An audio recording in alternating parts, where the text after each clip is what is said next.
The second book of Moses, called Exodus. Chapter 1.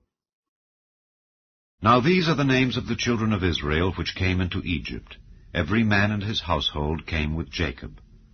Reuben, Simeon, Levi, and Judah, Issachar, Zebulun, and Benjamin, Dan and Naphtali, Gad and Asher. And all the souls that came out of the loins of Jacob were 70 souls, for Joseph was in Egypt already. And Joseph died, and all his brethren, and all that generation. And the children of Israel were fruitful, and increased abundantly, and multiplied, and waxed exceeding mighty, and the land was filled with them. Now there arose up a new king over Egypt, which knew not Joseph. And he said unto his people, Behold, the people of the children of Israel are more and mightier than we.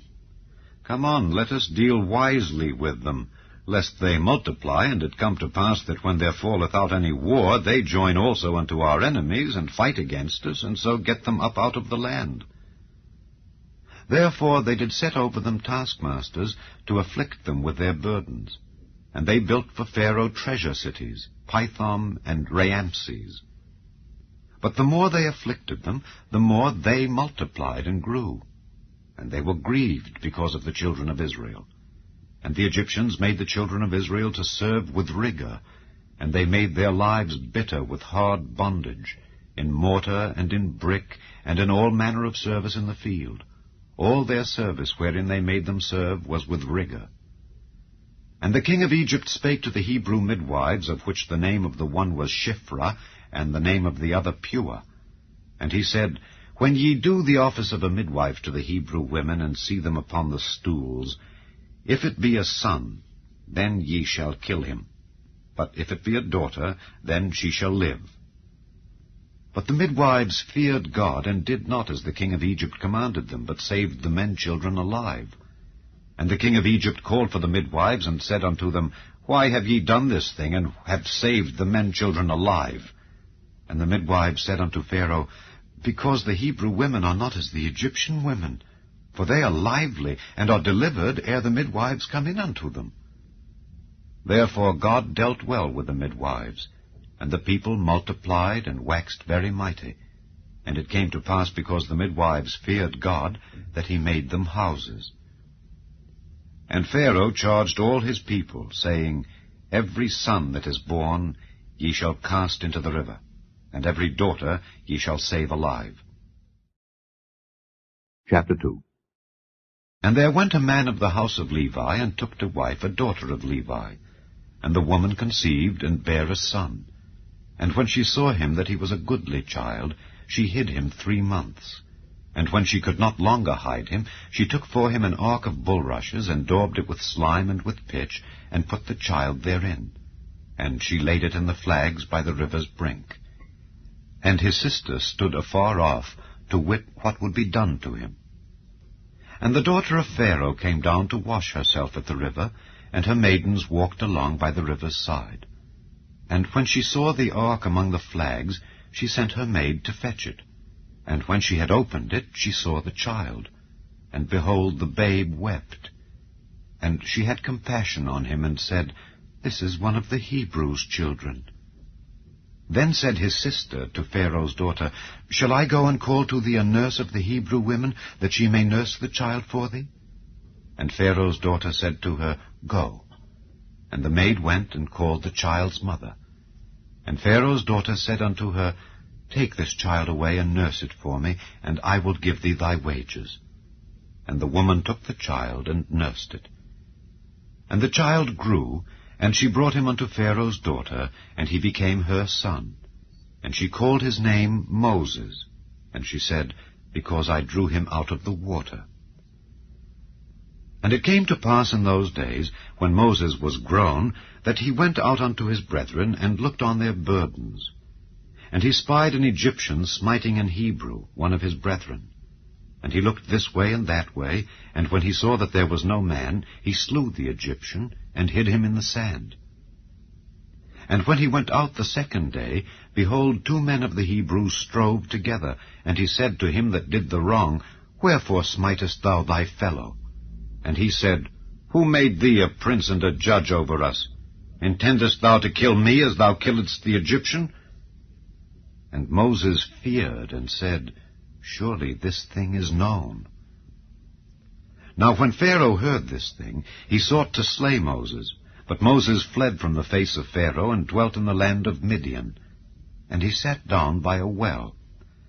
Now the priest of Midian had 7 daughters, and they came and drew water, and filled the troughs to water their father's flock. And the shepherds came and drove them away. But Moses stood up and helped them, and watered their flock. And when they came to Reuel their father, he said, How is it that ye are come so soon today?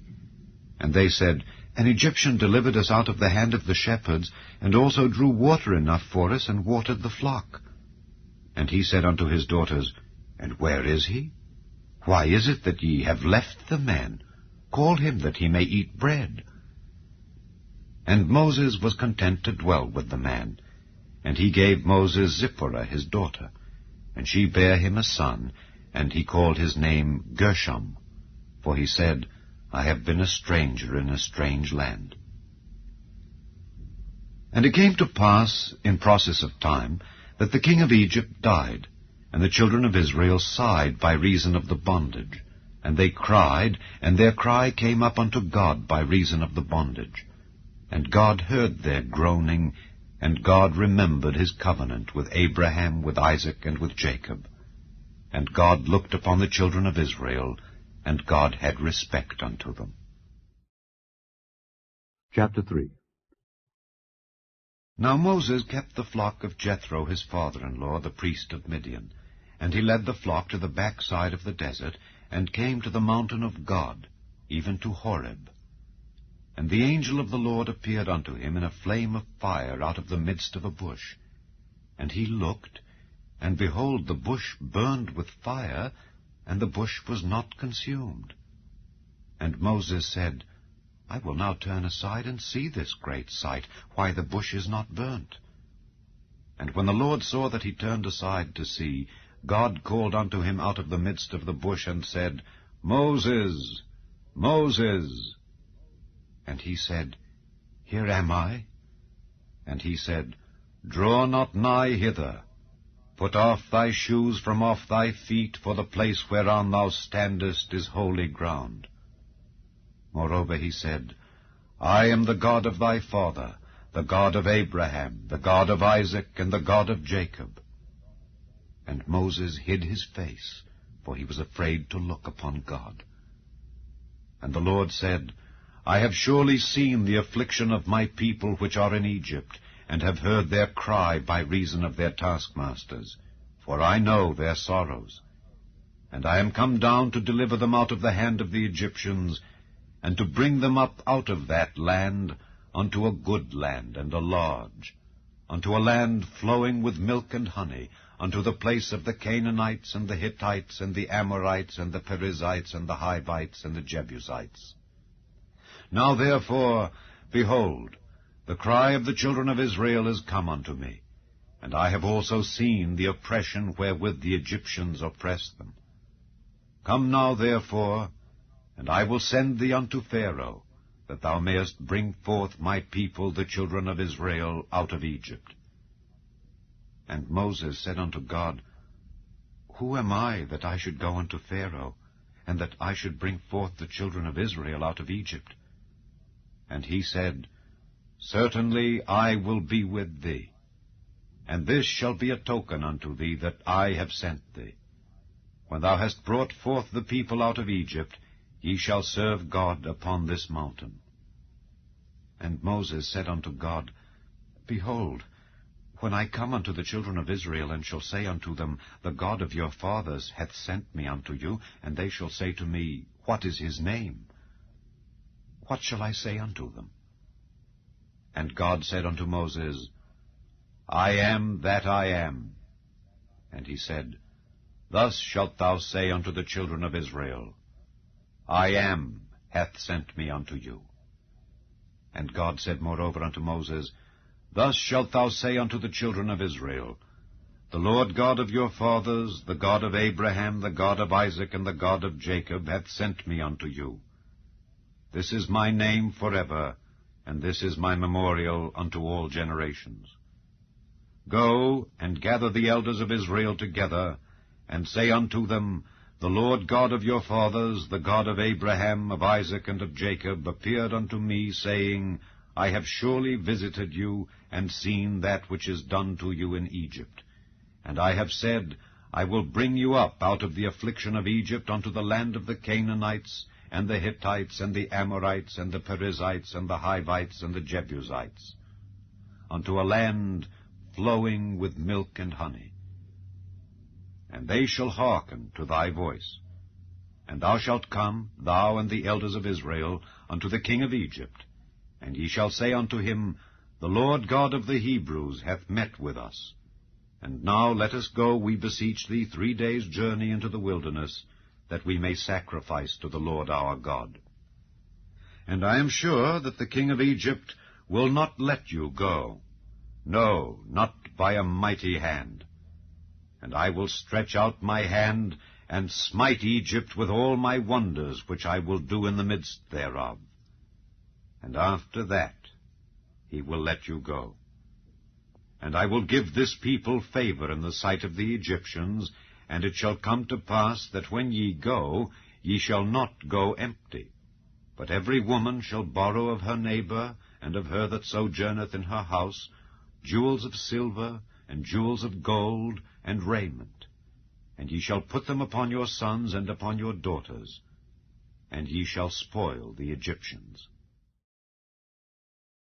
Chapter 4. And Moses answered and said, But behold, they will not believe me, nor hearken unto my voice. For they will say, The Lord hath not appeared unto thee. And the Lord said unto him, What is that in thine hand? And he said, A rod. And he said, Cast it on the ground. And he cast it on the ground, and it became a serpent, and Moses fled from before it. And the Lord said unto Moses, Put forth thine hand, and take it by the tail. And he put forth his hand, and caught it, and it became a rod in his hand. That they may believe that the Lord God of their fathers, the God of Abraham, the God of Isaac, and the God of Jacob, hath appeared unto thee. And the Lord said furthermore unto him, Put now thine hand into thy bosom. And he put his hand into his bosom, and when he took it out, behold, his hand was leprous as snow. And he said, Put thine hand into thy bosom again. And he put his hand into his bosom again, and plucked it out of his bosom, and behold, it was turned again as his other flesh. And it shall come to pass, if they will not believe thee, neither hearken to the voice of the first sign, that they will believe the voice of the latter sign. And it shall come to pass, if they will not believe also these 2 signs, neither hearken unto thy voice, that thou shalt take of the water of the river, and pour it upon the dry land. And the water which thou takest out of the river shall become blood upon the dry land. And Moses said unto the Lord, O my Lord, I am not eloquent, neither heretofore, nor since thou hast spoken unto thy servant, but I am slow of speech and of a slow tongue. And the Lord said unto him, Who hath made man's mouth? Or who maketh the dumb, or deaf, or the seeing, or the blind? Have not I, the Lord? Now therefore go, and I will be with thy mouth, and teach thee what thou shalt say. And he said, O my Lord, send, I pray thee, by the hand of him whom thou wilt send. And the anger of the Lord was kindled against Moses, and he said, Is not Aaron the Levite thy brother? I know that he can speak well, and also, behold, he cometh forth to meet thee. And when he seeth thee, he will be glad in his heart. And thou shalt speak unto him, and put words in his mouth, and I will be with thy mouth, and with his mouth, and will teach you what ye shall do. And he shall be thy spokesman unto the people, and he shall be, even he shall be to thee instead of a mouth, and thou shalt be to him instead of God. And thou shalt take this rod in thine hand, wherewith thou shalt do signs. And Moses went and returned to Jethro his father-in-law, and said unto him, Let me go, I pray thee, and return unto my brethren which are in Egypt, and see whether they be yet alive. And Jethro said to Moses, Go in peace. And the Lord said unto Moses in Midian, Go, return into Egypt, for all the men are dead which sought thy life. And Moses took his wife and his sons, and set them upon an ass, and he returned to the land of Egypt. And Moses took the rod of God in his hand. And the Lord said unto Moses, When thou goest to return into Egypt, see that thou do all those wonders before Pharaoh which I have put in thine hand. But I will harden his heart, that he shall not let the people go. And thou shalt say unto Pharaoh, Thus saith the Lord, Israel is my son, even my firstborn. And I say unto thee, Let my son go, that he may serve me. And if thou refuse to let him go, behold, I will slay thy son, even thy firstborn. And it came to pass by the way in the inn, that the Lord met him, and sought to kill him. Then Zipporah took a sharp stone, and cut off the foreskin of her son, and cast it at his feet, and said, Surely a bloody husband art thou to me. So he let him go. Then she said, A bloody husband thou art, because of the circumcision. And the Lord said to Aaron, Go into the wilderness to meet Moses. And he went and met him in the mount of God, and kissed him. And Moses told Aaron all the words of the Lord who had sent him, and all the signs which he had commanded him. And Moses and Aaron went and gathered together all the elders of the children of Israel. And Aaron spake all the words which the Lord had spoken unto Moses, and did the signs in the sight of the people. And the people believed. And when they heard that the Lord had visited the children of Israel, and that he had looked upon their affliction, then they bowed their heads and worshipped. Chapter 5.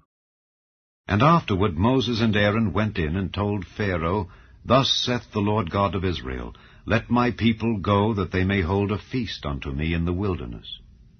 And Pharaoh said, Who is the Lord, that I should obey his voice to let Israel go? I know not the Lord, neither will I let Israel go. And they said, The God of the Hebrews hath met with us.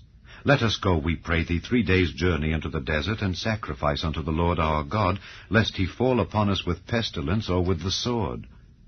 And the king of Egypt said unto them, Wherefore do ye, Moses and Aaron, let the people from their works? Get you unto your burdens. And Pharaoh said, Behold, the people of the land now are many, and ye make them rest from their burdens. And Pharaoh commanded the same day the taskmasters of the people and their officers, saying, Ye shall no more give the people straw to make brick as heretofore. Let them go and gather straw for themselves.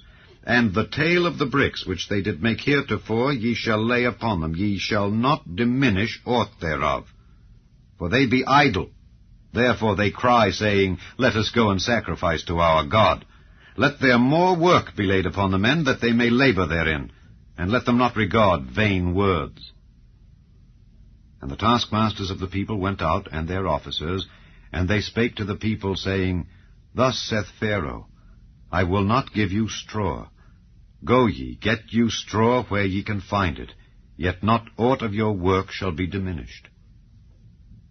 So the people were scattered abroad throughout all the land of Egypt, to gather stubble instead of straw. And the taskmasters hasted them, saying, Fulfill your works, your daily tasks, as when there was straw. And the officers of the children of Israel, which Pharaoh's taskmasters had set over them, were beaten, and demanded, Wherefore have ye not fulfilled your task in making brick both yesterday and today as heretofore? Then the officers of the children of Israel came and cried unto Pharaoh, saying, Wherefore dealest thou thus with thy servants? There is no straw given unto thy servants, and they say to us, Make brick. And behold, thy servants are beaten. But the fault is in thine own people. But he said, Ye are idle, ye are idle. Therefore ye say, Let us go and do sacrifice to the Lord. Go therefore now and work. For there shall no straw be given you, yet shall ye deliver the tale of bricks. And the officers of the children of Israel did see that they were in evil case, after it was said, Ye shall not minish aught from your bricks of your daily task. And they met Moses and Aaron, who stood in the way, as they came forth from Pharaoh, and they said unto them, The Lord look upon you and judge. Because ye have made our savour to be abhorred in the eyes of Pharaoh and in the eyes of his servants, to put a sword in their hand to slay us. And Moses returned unto the Lord, and said, Lord, wherefore hast thou so evil entreated this people? Why is it that thou hast sent me? For since I came to Pharaoh to speak in thy name, he hath done evil to this people. Neither hast thou delivered thy people at all. Chapter 6. Then the Lord said unto Moses, Now shalt thou see what I will do to Pharaoh. For with a strong hand shall he let them go, and with a strong hand shall he drive them out of his land. And God spake unto Moses, and said unto him, I am the Lord, and I appeared unto Abraham, unto Isaac, and unto Jacob by the name of God Almighty. But by my name Jehovah was I not known to them. And I have also established my covenant with them, to give them the land of Canaan, the land of their pilgrimage, wherein they were strangers. And I have also heard the groaning of the children of Israel, whom the Egyptians keep in bondage, and I have remembered my covenant. Wherefore say unto the children of Israel, I am the Lord, and I will bring you out from under the burdens of the Egyptians, and I will rid you out of their bondage, and I will redeem you with a stretched out arm, and with great judgments. And I will take you to me for a people, and I will be to you a God. And ye shall know that I am the Lord your God, which bringeth you out from under the burdens of the Egyptians. And I will bring you in unto the land concerning the which I did swear to give it to Abraham, to Isaac, and to Jacob. And I will give it you for an heritage. I am the Lord. And Moses spake so unto the children of Israel, but they hearkened not unto Moses for anguish of spirit and for cruel bondage. And the Lord spake unto Moses, saying, Go in, speak unto Pharaoh king of Egypt, that he let the children of Israel go out of his land. And Moses spake before the Lord, saying, Behold, the children of Israel have not hearkened unto me. How then shall Pharaoh hear me, who am of uncircumcised lips? And the Lord spake unto Moses and unto Aaron, and gave them a charge unto the children of Israel and unto Pharaoh king of Egypt, to bring the children of Israel out of the land of Egypt. These be the heads of their fathers' houses. The sons of Reuben, the firstborn of Israel, Hanok, and Palu, Hezron, and Carmi. These be the families of Reuben. And the sons of Simeon, Jemuel, and Jamin, and Ohad, and Jachin, and Zohar, and Shew, the son of a Canaanitish woman. These are the families of Simeon. And these are the names of the sons of Levi according to their generations, Gershon, and Kohath, and Merari. And the years of the life of Levi were 137 years. The sons of Gershon, Libni and Shimei, according to their families. And the sons of Kohath, Amram, and Izhar, and Hebron, and Uzziel. And the years of the life of Kohath were 133 years. And the sons of Merari, Mahali, and Mushi. These are the families of Levi according to their generations. And Amram took him Jochebed, his father's sister, to wife, and she bare him Aaron and Moses. And the years of the life of Amram were 137 years. And the sons of Izhar, Korah, and Nepheg, and Zichri. And the sons of Uzziel, Mishael, and Elzaphan, and Zithri.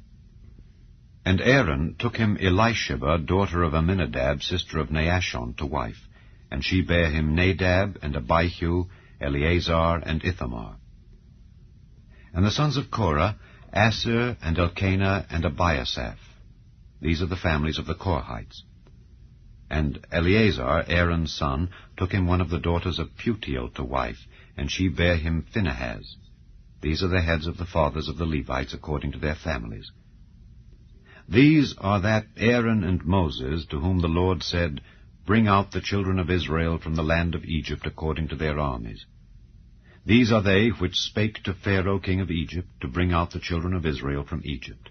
These are that Moses and Aaron. And it came to pass on the day when the Lord spake unto Moses in the land of Egypt, that the Lord spake unto Moses, saying, I am the Lord. Speak thou unto Pharaoh king of Egypt all that I say unto thee. And Moses said before the Lord, Behold, I am of uncircumcised lips, and how shall Pharaoh hearken unto me? Chapter 7. And the Lord said unto Moses, See, I have made thee a god to Pharaoh, and Aaron thy brother shall be thy prophet. Thou shalt speak all that I command thee, and Aaron thy brother shall speak unto Pharaoh, that he send the children of Israel out of his land. And I will harden Pharaoh's heart, and multiply my signs and my wonders in the land of Egypt. But Pharaoh shall not hearken unto you, that I may lay my hand upon Egypt, and bring forth mine armies and my people, the children of Israel, out of the land of Egypt, by great judgments. And the Egyptians shall know that I am the Lord, when I stretch forth mine hand upon Egypt, and bring out the children of Israel from among them. And Moses and Aaron did as the Lord commanded them. So did they. And Moses was 80 years old, and Aaron 83 years old, when they spake unto Pharaoh. And the Lord spake unto Moses and unto Aaron, saying, When Pharaoh shall speak unto you, saying, Show a miracle for you, then thou shalt say unto Aaron, Take thy rod, and cast it before Pharaoh, and it shall become a serpent.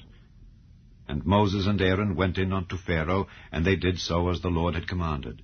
And Aaron cast down his rod before Pharaoh and before his servants, and it became a serpent. Then Pharaoh also called the wise men and the sorcerers.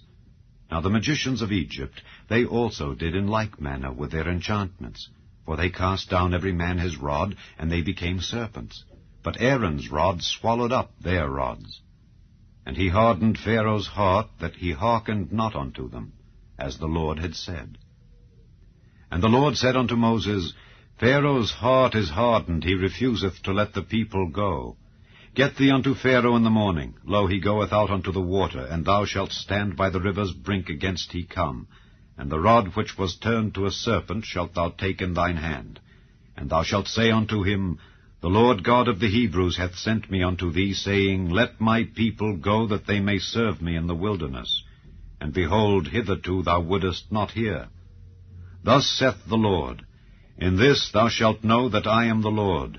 Behold, I will smite with the rod that is in mine hand upon the waters which are in the river, and they shall be turned to blood, and the fish that is in the river shall die, and the river shall stink, and the Egyptians shall loathe to drink of the water of the river. And the Lord spake unto Moses, Say unto Aaron, Take thy rod, and stretch out thine hand upon the waters of Egypt, upon their streams, upon their rivers, and upon their ponds, and upon all their pools of water, that they may become blood, and that there may be blood throughout all the land of Egypt, both in vessels of wood and in vessels of stone. And Moses and Aaron did so as the Lord commanded. And he lifted up the rod, and smote the waters that were in the river in the sight of Pharaoh and in the sight of his servants, and all the waters that were in the river were turned to blood, and the fish that was in the river died, and the river stank, and the Egyptians could not drink of the water of the river, and there was blood throughout all the land of Egypt. And the magicians of Egypt did so with their enchantments. And Pharaoh's heart was hardened, neither did he hearken unto them, as the Lord had said. And Pharaoh turned and went into his house, neither did he set his heart to this also. And all the Egyptians digged round about the river for water to drink, for they could not drink of the water of the river. And 7 days were fulfilled after that the Lord had smitten the river. Chapter 8. And the Lord spake unto Moses, Go unto Pharaoh, and say unto him, Thus saith the Lord, Let my people go, that they may serve me. And if thou refuse to let them go, behold, I will smite all thy borders with frogs, and the river shall bring forth frogs abundantly, which shall go up and come into thine house, and into thy bedchamber, and upon thy bed, and into the house of thy servants, and upon thy people, and into thine ovens, and into thy kneading troughs. And the frogs shall come up both on thee, and upon thy people, and upon all thy servants. And the Lord spake unto Moses, Say unto Aaron, Stretch forth thine hand with thy rod over the streams, over the rivers, and over the ponds, and cause frogs to come up upon the land of Egypt. And Aaron stretched out his hand over the waters of Egypt, and the frogs came up and covered the land of Egypt. And the magicians did so with their enchantments, and brought up frogs upon the land of Egypt. Then Pharaoh called for Moses and Aaron, and said, Entreat the Lord that he may take away the frogs from me and from my people, and I will let the people go, that they may do sacrifice unto the Lord. And Moses said unto Pharaoh, Glory over me. When shall I entreat for thee, and for thy servants, and for thy people, to destroy the frogs from thee and thy houses, that they may remain in the river only? And he said, Tomorrow. And he said, Be it according to thy word, that thou mayest know that there is none like unto the Lord our God. And the frogs shall depart from thee, and from thy houses, and from thy servants, and from thy people. They shall remain in the river only. And Moses and Aaron went out from Pharaoh, and Moses cried unto the Lord because of the frogs which he had brought against Pharaoh. And the Lord did according to the word of Moses, and the frogs died out of the houses, out of the villages, and out of the fields. And they gathered them together upon heaps, and the land stank. But when Pharaoh saw that there was respite, he hardened his heart, and hearkened not unto them, as the Lord had said. And the Lord said unto Moses, Say unto Aaron, Stretch out thy rod, and smite the dust of the land, that it may become lice throughout all the land of Egypt. And they did so. For Aaron stretched out his hand with his rod, and smote the dust of the earth, and it became lice in man and in beast. All the dust of the land became lice throughout all the land of Egypt. And the magicians did so with their enchantments to bring forth lice, but they could not. So there were lice upon man and upon beast. Then the magicians said unto Pharaoh, This is the finger of God. And Pharaoh's heart was hardened, and he hearkened not unto them, as the Lord had said. And the Lord said unto Moses, Rise up early in the morning, and stand before Pharaoh. Lo, he cometh forth to the water. And say unto him, Thus saith the Lord, Let my people go, that they may serve me. Else, if thou wilt not let my people go, behold, I will send swarms of flies upon thee, and upon thy servants, and upon thy people, and into thy houses. And the houses of the Egyptians shall be full of swarms of flies, and also the ground whereon they are. And I will sever in that day the land of Goshen, in which my people dwell, that no swarms of flies shall be there, to the end thou mayest know that I am the Lord in the midst of the earth. And I will put a division between my people and thy people. Tomorrow shall this sign be. And the Lord did so. And there came a grievous swarm of flies into the house of Pharaoh, and into his servants' houses, and into all the land of Egypt. The land was corrupted by reason of the swarm of flies. And Pharaoh called for Moses and for Aaron, and said, Go ye, sacrifice to your God in the land. And Moses said, It is not meet so to do, for we shall sacrifice the abomination of the Egyptians to the Lord our God. Lo, shall we sacrifice the abomination of the Egyptians before their eyes? And will they not stone us? We will go 3 days' journey into the wilderness, and sacrifice to the Lord our God, as he shall command us. And Pharaoh said, I will let you go, that ye may sacrifice to the Lord your God in the wilderness.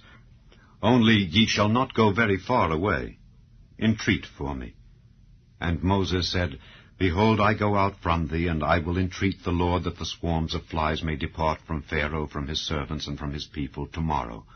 But let not Pharaoh deal deceitfully any more in not letting the people go to sacrifice to the Lord.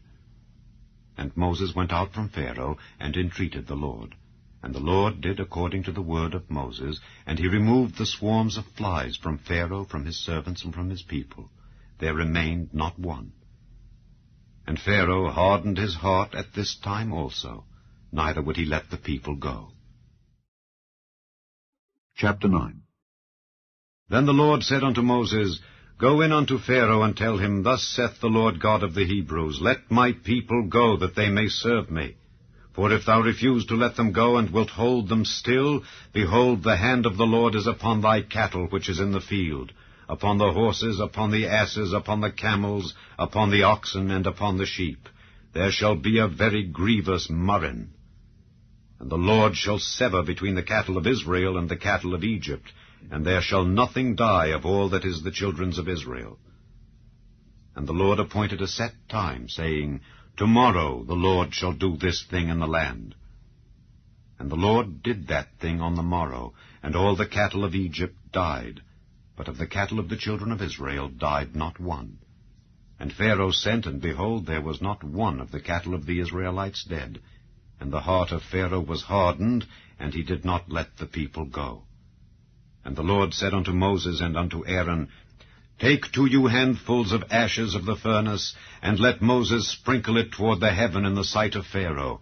And it shall become small dust in all the land of Egypt, and shall be a boil breaking forth with blains upon man and upon beast throughout all the land of Egypt. And they took ashes of the furnace, and stood before Pharaoh, and Moses sprinkled it up toward heaven, and it became a boil breaking forth with blains upon man and upon beast. And the magicians could not stand before Moses because of the boils, for the boil was upon the magicians and upon all the Egyptians. And the Lord hardened the heart of Pharaoh, and he hearkened not unto them, as the Lord had spoken unto Moses. And the Lord said unto Moses, Rise up early in the morning, and stand before Pharaoh, and say unto him, Thus saith the Lord God of the Hebrews, Let my people go, that they may serve me. For I will at this time send all my plagues upon thine heart, and upon thy servants, and upon thy people, that thou mayest know that there is none like me in all the earth. For now I will stretch out my hand, that I may smite thee and thy people with pestilence, and thou shalt be cut off from the earth. And in very deed, for this cause have I raised thee up, for to show in thee my power, and that my name may be declared throughout all the earth. As yet exaltest thou thyself against my people, that thou wilt not let them go? Behold, tomorrow about this time I will cause it to rain a very grievous hail, such as hath not been in Egypt since the foundation thereof even until now.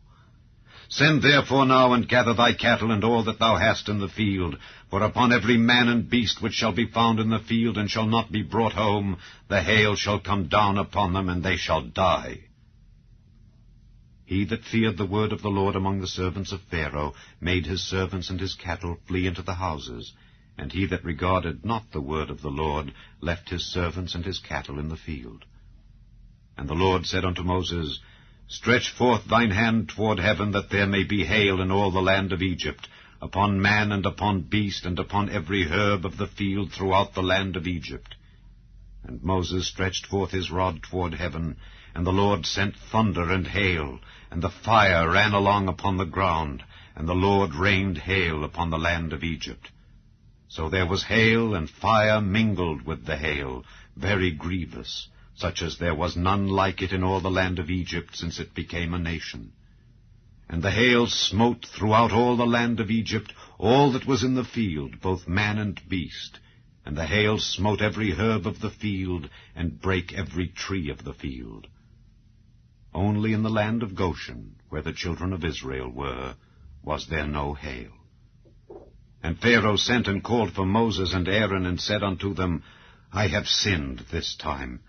The Lord is righteous, and I and my people are wicked.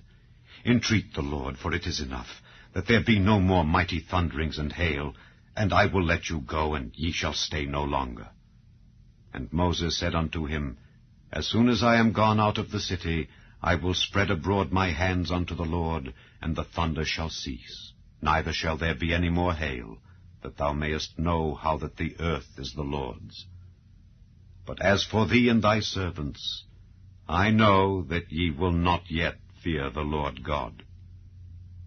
And the flax and the barley was smitten, for the barley was in the ear, and the flax was bold. But the wheat and the rye were not smitten, for they were not grown up. And Moses went out of the city from Pharaoh, and spread abroad his hands unto the Lord, and the thunders and hail ceased, and the rain was not poured upon the earth. And when Pharaoh saw that the rain and the hail and the thunders were ceased, he sinned yet more, and hardened his heart, he and his servants.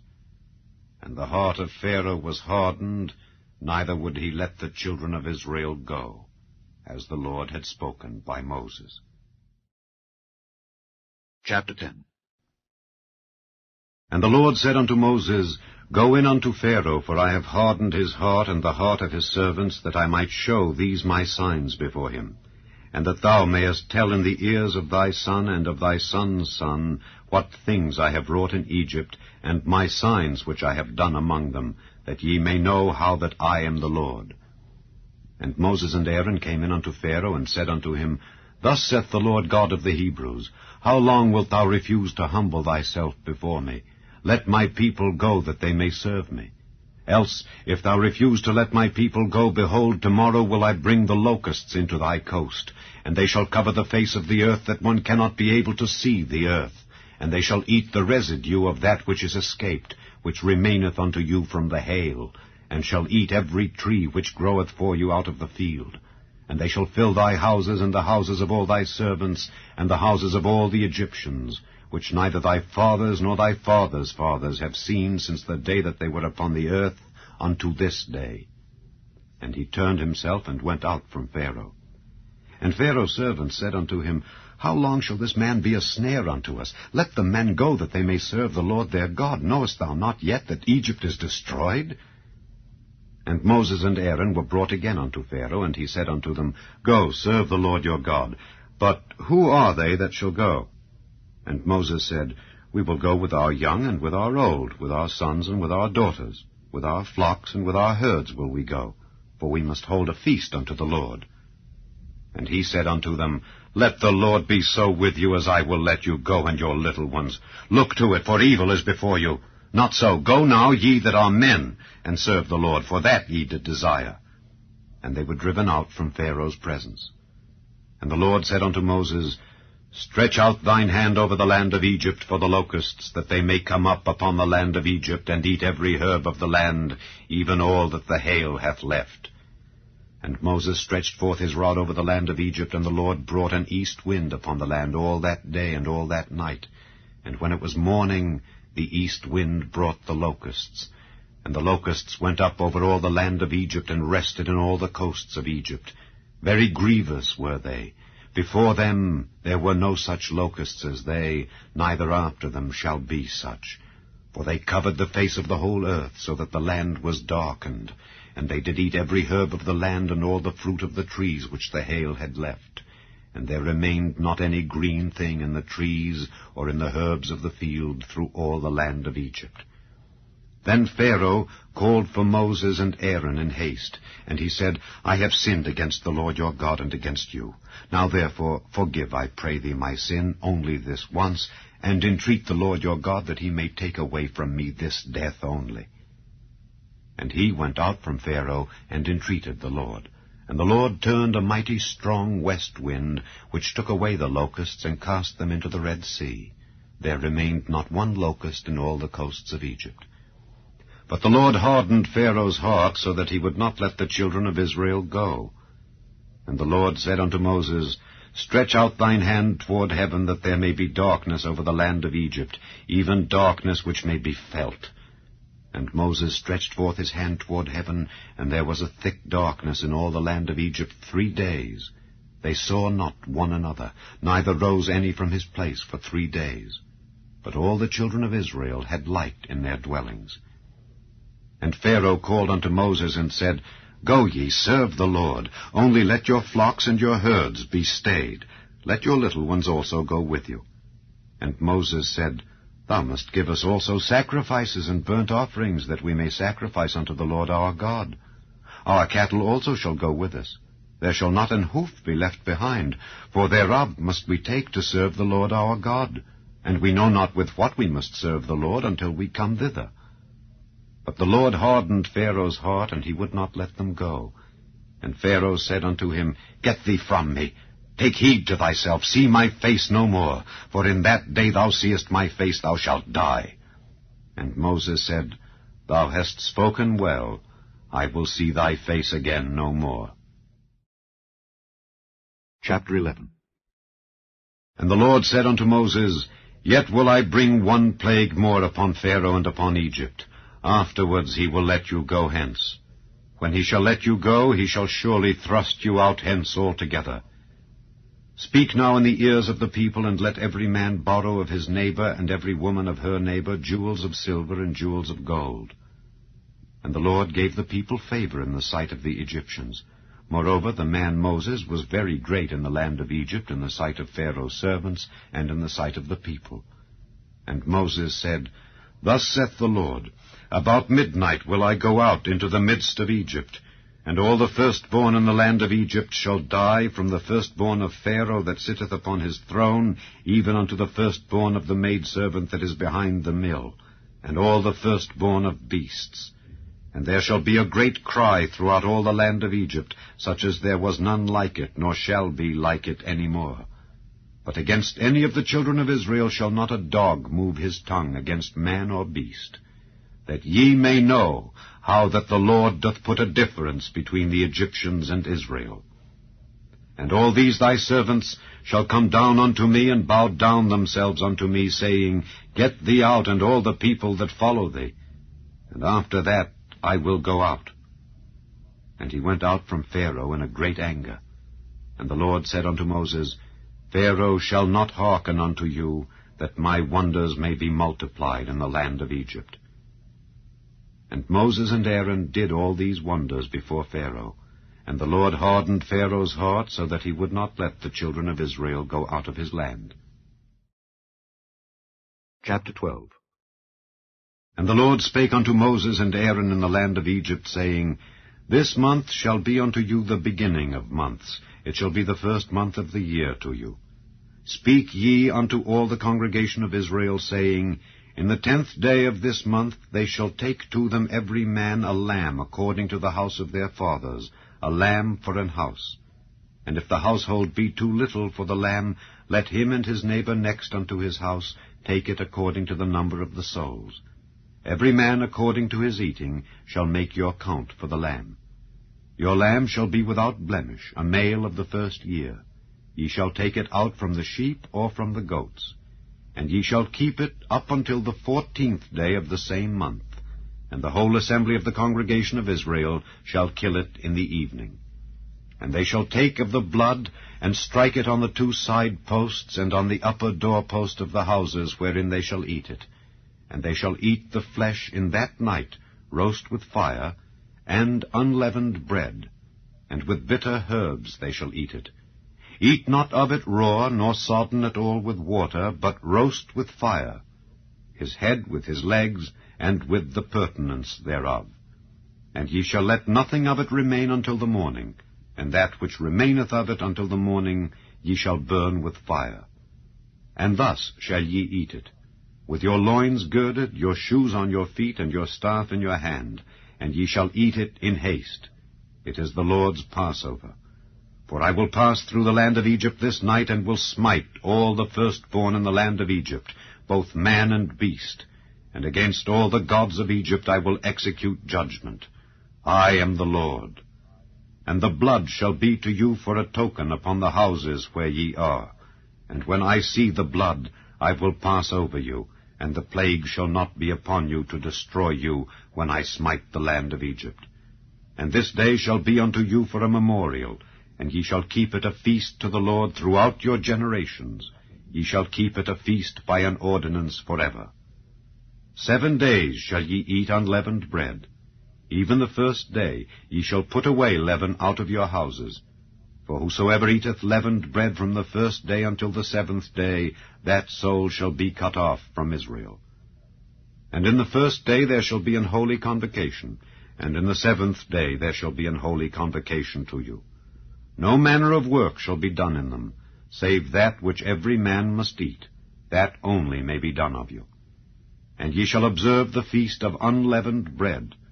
For in this selfsame day have I brought your armies out of the land of Egypt. Therefore shall ye observe this day in your generations by an ordinance forever. In the 1st month, on the 14th day of the month, at even, ye shall eat unleavened bread, until the 21st day of the month at even. 7 days shall there be no leaven found in your houses. For whosoever eateth that which is leavened, even that soul shall be cut off from the congregation of Israel, whether he be a stranger or born in the land. Ye shall eat nothing leavened. In all your habitations shall ye eat unleavened bread. Then Moses called for all the elders of Israel, and said unto them, Draw out and take you a lamb according to your families, and kill the Passover.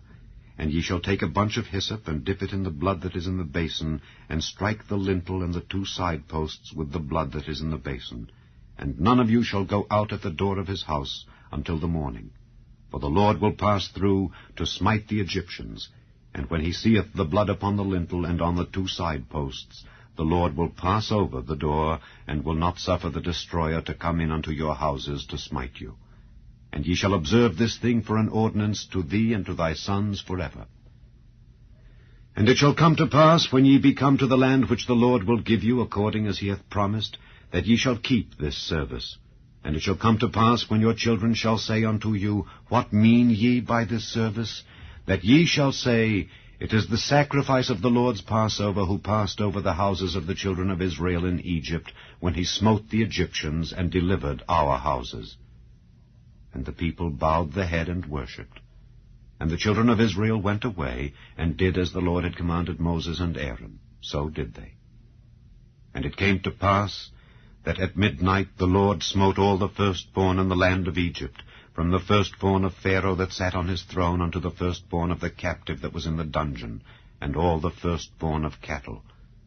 And Pharaoh rose up in the night, he and all his servants and all the Egyptians, and there was a great cry in Egypt, for there was not a house where there was not one dead. And he called for Moses and Aaron by night, and said, Rise up and get you forth from among my people, both ye and the children of Israel, and go, serve the Lord as ye have said. Also take your flocks and your herds as ye have said, and be gone, and bless me also.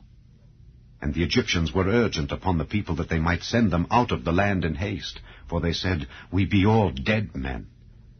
And the people took their dough before it was leavened, their kneading troughs being bound up in their clothes upon their shoulders. And the children of Israel did according to the word of Moses. And they borrowed of the Egyptians jewels of silver and jewels of gold and raiment. And the Lord gave the people favor in the sight of the Egyptians, so that they lent unto them such things as they required. And they spoiled the Egyptians. And the children of Israel journeyed from Ramesses to Succoth, about 600,000 on foot that were men, beside children. And a mixed multitude went up also with them, and flocks and herds, even very much cattle. And they baked unleavened cakes of the dough which they brought forth out of Egypt, for it was not leavened, because they were thrust out of Egypt and could not tarry, neither had they prepared for themselves any victual. Now the sojourning of the children of Israel who dwelt in Egypt was 430 years. And it came to pass at the end of the 430 years, even the selfsame day it came to pass, that all the hosts of the Lord went out from the land of Egypt. It is a night to be much observed unto the Lord, for bringing them out from the land of Egypt. This is that night of the Lord to be observed of all the children of Israel in their generations. And the Lord said unto Moses and Aaron, This is the ordinance of the Passover. There shall no stranger eat thereof. But every man's servant that is bought for money, when thou hast circumcised him, then shall he eat thereof. A foreigner and an hired servant shall not eat thereof. In one house shall it be eaten. Thou shalt not carry forth aught of the flesh abroad out of the house, neither shall ye break a bone thereof. All the congregation of Israel shall keep it. And when a stranger shall sojourn with thee, and will keep the Passover to the Lord, let all his males be circumcised, and then let him come near and keep it. And he shall be as one that is born in the land. For no uncircumcised person shall eat thereof. One law shall be to him that is home-born, and unto the stranger that sojourneth among you. Thus did all the children of Israel, as the Lord commanded Moses and Aaron. So did they. And it came to pass the selfsame day, that the Lord did bring the children of Israel out of the land of Egypt by their armies. Chapter 13. And the Lord spake unto Moses, saying, Sanctify unto me all the firstborn, whatsoever openeth the womb among the children of Israel, both of man and of beast. It is mine. And Moses said unto the people, Remember this day in which ye came out from Egypt out of the house of bondage, for by strength of hand the Lord brought you out from this place. There shall no leavened bread be eaten. This day came ye out in the month Abib. And it shall be, when the Lord shall bring thee into the land of the Canaanites, and the Hittites, and the Amorites, and the Hivites, and the Jebusites, which he sware unto thy fathers to give thee, a land flowing with milk and honey, that thou shalt keep this service in this month. 7 days thou shalt eat unleavened bread, and in the 7th day shall be a feast to the Lord.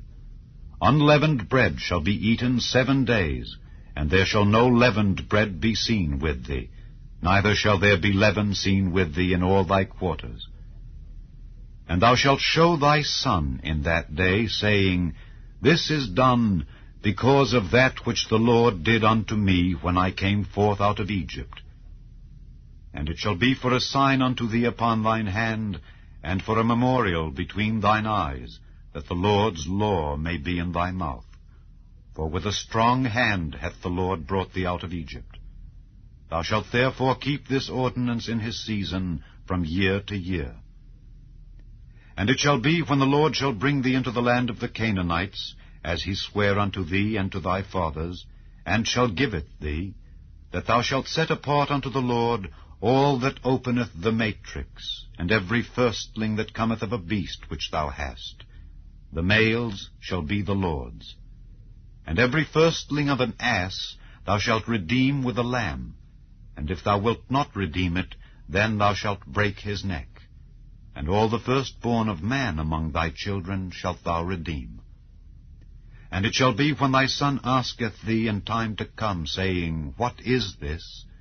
That thou shalt say unto him, By strength of hand the Lord brought us out from Egypt, from the house of bondage.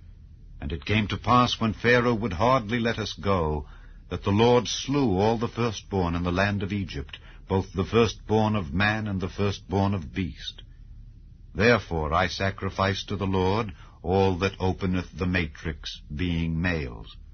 But all the firstborn of my children I redeem. And it shall be for a token upon thine hand, and for frontlets between thine eyes. For by strength of hand the Lord brought us forth out of Egypt. And it came to pass, when Pharaoh had let the people go, that God led them not through the way of the land of the Philistines, although that was near. For God said, Lest peradventure the people repent when they see war, and they return to Egypt. But God led the people about through the way of the wilderness of the Red Sea. And the children of Israel went up harnessed out of the land of Egypt. And Moses took the bones of Joseph with him, for he had straitly sworn the children of Israel, saying, God will surely visit you, and ye shall carry up my bones away hence with you. And they took their journey from Succoth, and encamped in Etham, in the edge of the wilderness. And the Lord went before them by day in a pillar of a cloud to lead them the way, and by night in a pillar of fire to give them light, to go by day and night. He took not away the pillar of the cloud by day, nor the pillar of fire by night from before the people. Chapter 14. And the Lord spake unto Moses, saying, Speak unto the children of Israel, that they turn and encamp before Pi-hahiroth, between Migdol and the sea, over against Baal-zephon. Before it shall ye encamp by the sea. For Pharaoh will say of the children of Israel, They are entangled in the land, the wilderness hath shut them in. And I will harden Pharaoh's heart, that he shall follow after them. And I will be honored upon Pharaoh and upon all his host, that the Egyptians may know that I am the Lord. And they did so. And it was told the king of Egypt that the people fled. And the heart of Pharaoh and of his servants was turned against the people, and they said, Why have we done this, that we have let Israel go from serving us? And he made ready his chariot, and took his people with him. And he took 600 chosen chariots, and all the chariots of Egypt, and captains over every one of them. And the Lord hardened the heart of Pharaoh king of Egypt, and he pursued after the children of Israel. And the children of Israel went out with an high hand. But the Egyptians pursued after them, all the horses and chariots of Pharaoh, and his horsemen and his army, and overtook them encamping by the sea, beside Pi-hahiroth, before Baal-zephon.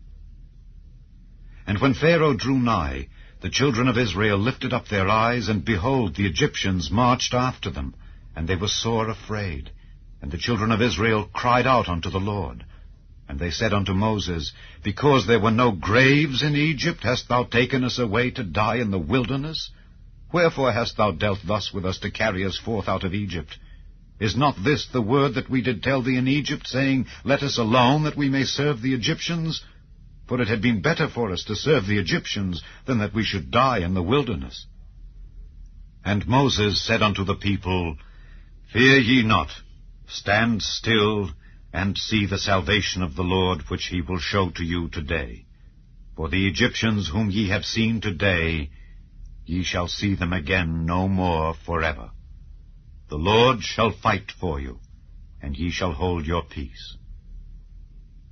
And the Lord said unto Moses, Wherefore criest thou unto me? Speak unto the children of Israel that they go forward. But lift thou up thy rod, and stretch out thine hand over the sea, and divide it. And the children of Israel shall go on dry ground through the midst of the sea. And behold, I will harden the hearts of the Egyptians, and they shall follow them. And I will get me honor upon Pharaoh and upon all his host, upon his chariots and upon his horsemen. And the Egyptians shall know that I am the Lord, when I have gotten me honor upon Pharaoh, upon his chariots, and upon his horsemen. And the angel of God, which went before the camp of Israel, removed, and went behind them. And the pillar of the cloud went from before their face, and stood behind them. And it came between the camp of the Egyptians and the camp of Israel. And it was a cloud and darkness to them, but it gave light by night to these, so that the one came not near the other all the night. And Moses stretched out his hand over the sea, and the Lord caused the sea to go back by a strong east wind all that night, and made the sea dry land, and the waters were divided. And the children of Israel went into the midst of the sea upon the dry ground, and the waters were a wall unto them on their right hand and on their left. And the Egyptians pursued, and went in after them to the midst of the sea, even all Pharaoh's horses, his chariots, and his horsemen. And it came to pass that in the morning watch the Lord looked unto the host of the Egyptians through the pillar of fire and of the cloud, and troubled the host of the Egyptians, and took off their chariot wheels, that they drave them heavily. So that the Egyptians said, Let us flee from the face of Israel, for the Lord fighteth for them against the Egyptians. And the Lord said unto Moses, Stretch out thine hand over the sea, that the waters may come again upon the Egyptians, upon their chariots and upon their horsemen. And Moses stretched forth his hand over the sea, and the sea returned to his strength when the morning appeared, and the Egyptians fled against it, and the Lord overthrew the Egyptians in the midst of the sea. And the waters returned, and covered the chariots and the horsemen, and all the host of Pharaoh that came into the sea after them. There remained not so much as one of them. But the children of Israel walked upon dry land in the midst of the sea, and the waters were a wall unto them on their right hand and on their left. Thus the Lord saved Israel that day out of the hand of the Egyptians, and Israel saw the Egyptians dead upon the seashore. And Israel saw that great work which the Lord did upon the Egyptians. And the people feared the Lord, and believed the Lord and his servant Moses. Chapter 15. Then sang Moses and the children of Israel this song unto the Lord, and spake, saying, I will sing unto the Lord, for he hath triumphed gloriously. The horse and his rider hath he thrown into the sea. The Lord is my strength and song, and he is become my salvation. He is my God, and I will prepare him an habitation, my father's God, and I will exalt him. The Lord is a man of war, the Lord is his name. Pharaoh's chariots and his host hath he cast into the sea. His chosen captains also are drowned in the Red Sea. The depths have covered them. They sank into the bottom as a stone. Thy right hand, O Lord, is become glorious in power. Thy right hand, O Lord, hath dashed in pieces the enemy, and in the greatness of thine excellency thou hast overthrown them that rose up against thee. Thou sentest forth thy wrath, which consumed them as stubble. And with the blast of thy nostrils the waters were gathered together, the floods stood upright as an heap, and the depths were congealed in the heart of the sea. The enemy said, I will pursue, I will overtake, I will divide the spoil. My lust shall be satisfied upon them. I will draw my sword, my hand shall destroy them. Thou didst blow with thy wind, the sea covered them. They sank as lead in the mighty waters. Who is like unto thee, O Lord, among the gods? Who is like thee, glorious in holiness, fearful in praises, doing wonders? Thou stretchedst out thy right hand, the earth swallowed them. Thou in thy mercy hast led forth the people which thou hast redeemed. Thou hast guided them in thy strength unto thy holy habitation. The people shall hear and be afraid. Sorrow shall take hold on the inhabitants of Palestina. Then the dukes of Edom shall be amazed. The mighty men of Moab trembling shall take hold upon them. All the inhabitants of Canaan shall melt away. Fear and dread shall fall upon them. By the greatness of thine arm they shall be as still as a stone, till thy people pass over, O Lord, till the people pass over which thou hast purchased. Thou shalt bring them in, and plant them in the mountain of thine inheritance. In the place, O Lord, which thou hast made for thee to dwell in the sanctuary, O Lord, which thy hands have established. The Lord shall reign forever and ever. For the horse of Pharaoh went in with his chariots and with his horsemen into the sea, and the Lord brought again the waters of the sea upon them. But the children of Israel went on dry land in the midst of the sea. And Miriam, the prophetess, the sister of Aaron, took a timbrel in her hand, and all the women went out after her with timbrels and with dances. And Miriam answered them, Sing ye to the Lord, for he hath triumphed gloriously. The horse and his rider hath he thrown into the sea. So Moses brought Israel from the Red Sea, and they went out into the wilderness of Shew. And they went 3 days in the wilderness, and found no water. And when they came to Marah, they could not drink of the waters of Marah, for they were bitter. Therefore the name of it was called Marah. And the people murmured against Moses, saying, What shall we drink? And he cried unto the Lord, and the Lord showed him a tree, which when he had cast into the waters were made sweet. There he made for them a statute and an ordinance, and there he proved them, and said, If thou wilt diligently hearken to the voice of the Lord thy God, and wilt do that which is right in his sight, and wilt give ear to his commandments, and keep all his statutes, I will put none of these diseases upon thee, which I have brought upon the Egyptians. For I am the Lord that healeth thee. And they came to Elim, where were 12 wells of water, and 70 palm trees. And they encamped there by the waters. Chapter 16.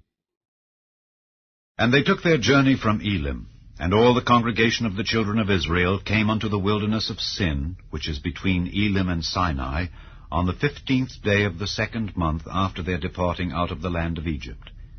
And the whole congregation of the children of Israel murmured against Moses and Aaron in the wilderness. And the children of Israel said unto them, Would to God we had died by the hand of the Lord in the land of Egypt, when we sat by the flesh pots, and when we did eat bread to the full. For ye have brought us forth into this wilderness to kill this whole assembly with hunger. Then said the Lord unto Moses, Behold, I will rain bread from heaven for you, and the people shall go out and gather a certain rate every day, that I may prove them whether they will walk in my law or no. And it shall come to pass that on the 6th day they shall prepare that which they bring in, and it shall be twice as much as they gather daily. And Moses and Aaron said unto all the children of Israel, At even, then ye shall know that the Lord hath brought you out from the land of Egypt. And in the morning, then ye shall see the glory of the Lord, for that he heareth your murmurings against the Lord. And what are we, that ye murmur against us? And Moses said, This shall be, when the Lord shall give you in the evening flesh to eat, and in the morning bread to the full, for that the Lord heareth your murmurings, which ye murmur against him. And what are we? Your murmurings are not against us, but against the Lord. And Moses spake unto Aaron, Say unto all the congregation of the children of Israel, Come near before the Lord, for he hath heard your murmurings. And it came to pass, as Aaron spake unto the whole congregation of the children of Israel, that they looked toward the wilderness, and behold, the glory of the Lord appeared in the cloud. And the Lord spake unto Moses, saying, I have heard the murmurings of the children of Israel. Speak unto them, saying, At even ye shall eat flesh, and in the morning ye shall be filled with bread, and ye shall know that I am the Lord your God. And it came to pass that at even the quails came up and covered the camp. And in the morning the dew lay round about the host. And when the dew that lay was gone up, behold, upon the face of the wilderness there lay a small round thing, as small as the hoarfrost on the ground. And when the children of Israel saw it, they said one to another, It is manna, for they wist not what it was. And Moses said unto them, This is the bread which the Lord hath given you to eat. This is the thing which the Lord hath commanded. Gather of it every man according to his eating, an omer for every man, according to the number of your persons. Take ye every man for them which are in his tents. And the children of Israel did so, and gathered, some more, some less. And when they did meet it with an omer, he that gathered much had nothing over, and he that gathered little had no lack. They gathered every man according to his eating. And Moses said, Let no man leave of it till the morning. Notwithstanding, they hearkened not unto Moses, but some of them left of it until the morning, and it bred worms and stank. And Moses was wroth with them. And they gathered it every morning, every man according to his eating. And when the sun waxed hot, it melted. And it came to pass that on the 6th day they gathered twice as much bread, 2 omers for one man. And all the rulers of the congregation came and told Moses. And he said unto them, This is that which the Lord hath said. Tomorrow is the rest of the holy Sabbath unto the Lord. Bake that which ye will bake today, and seethe that ye will seethe, and that which remaineth over lay up for you to be kept until the morning. And they laid it up till the morning, as Moses bade, and it did not stink, neither was there any worm therein. And Moses said, Eat that today, for today is a Sabbath unto the Lord. Today ye shall not find it in the field. 6 days ye shall gather it, but on the 7th day, which is the Sabbath, in it there shall be none. And it came to pass that there went out some of the people on the 7th day for to gather, and they found none. And the Lord said unto Moses, How long refuse ye to keep my commandments and my laws? See, for that the Lord hath given you the Sabbath, therefore he giveth you on the 6th day the bread of 2 days. Abide ye every man in his place, let no man go out of his place on the 7th day. So the people rested on the 7th day. And the house of Israel called the name thereof manna, and it was like coriander seed, white, and the taste of it was like wafers made with honey. And Moses said, This is the thing which the Lord commandeth. Fill an omer of it, to be kept for your generations, that they may see the bread wherewith I have fed you in the wilderness, when I brought you forth from the land of Egypt. And Moses said unto Aaron, Take a pot, and put an omer full of manna therein, and lay it up before the Lord, to be kept for your generations. As the Lord commanded Moses, so Aaron laid it up before the testimony, to be kept. And the children of Israel did eat manna 40 years, until they came to a land inhabited. they did eat manna until they came unto the borders of the land of Canaan. Now an omer is the 10th part of an ephah. Chapter 17. And all the congregation of the children of Israel journeyed from the wilderness of Sin after their journeys according to the commandment of the Lord, and pitched in Rephidim. And there was no water for the people to drink. Wherefore the people did chide with Moses, and said, Give us water, that we may drink. And Moses said unto them, Why chide ye with me? Wherefore do ye tempt the Lord? And the people thirsted there for water, and the people murmured against Moses, and said, Wherefore is this that thou hast brought us up out of Egypt, to kill us and our children and our cattle with thirst? And Moses cried unto the Lord, saying, What shall I do unto this people? They be almost ready to stone me. And the Lord said unto Moses, Go on before the people, and take with thee of the elders of Israel. And thy rod, wherewith thou smotest the river, take in thine hand, and go. Behold, I will stand before thee there upon the rock in Horeb. And thou shalt smite the rock, and there shall come water out of it, that the people may drink. And Moses did so in the sight of the elders of Israel.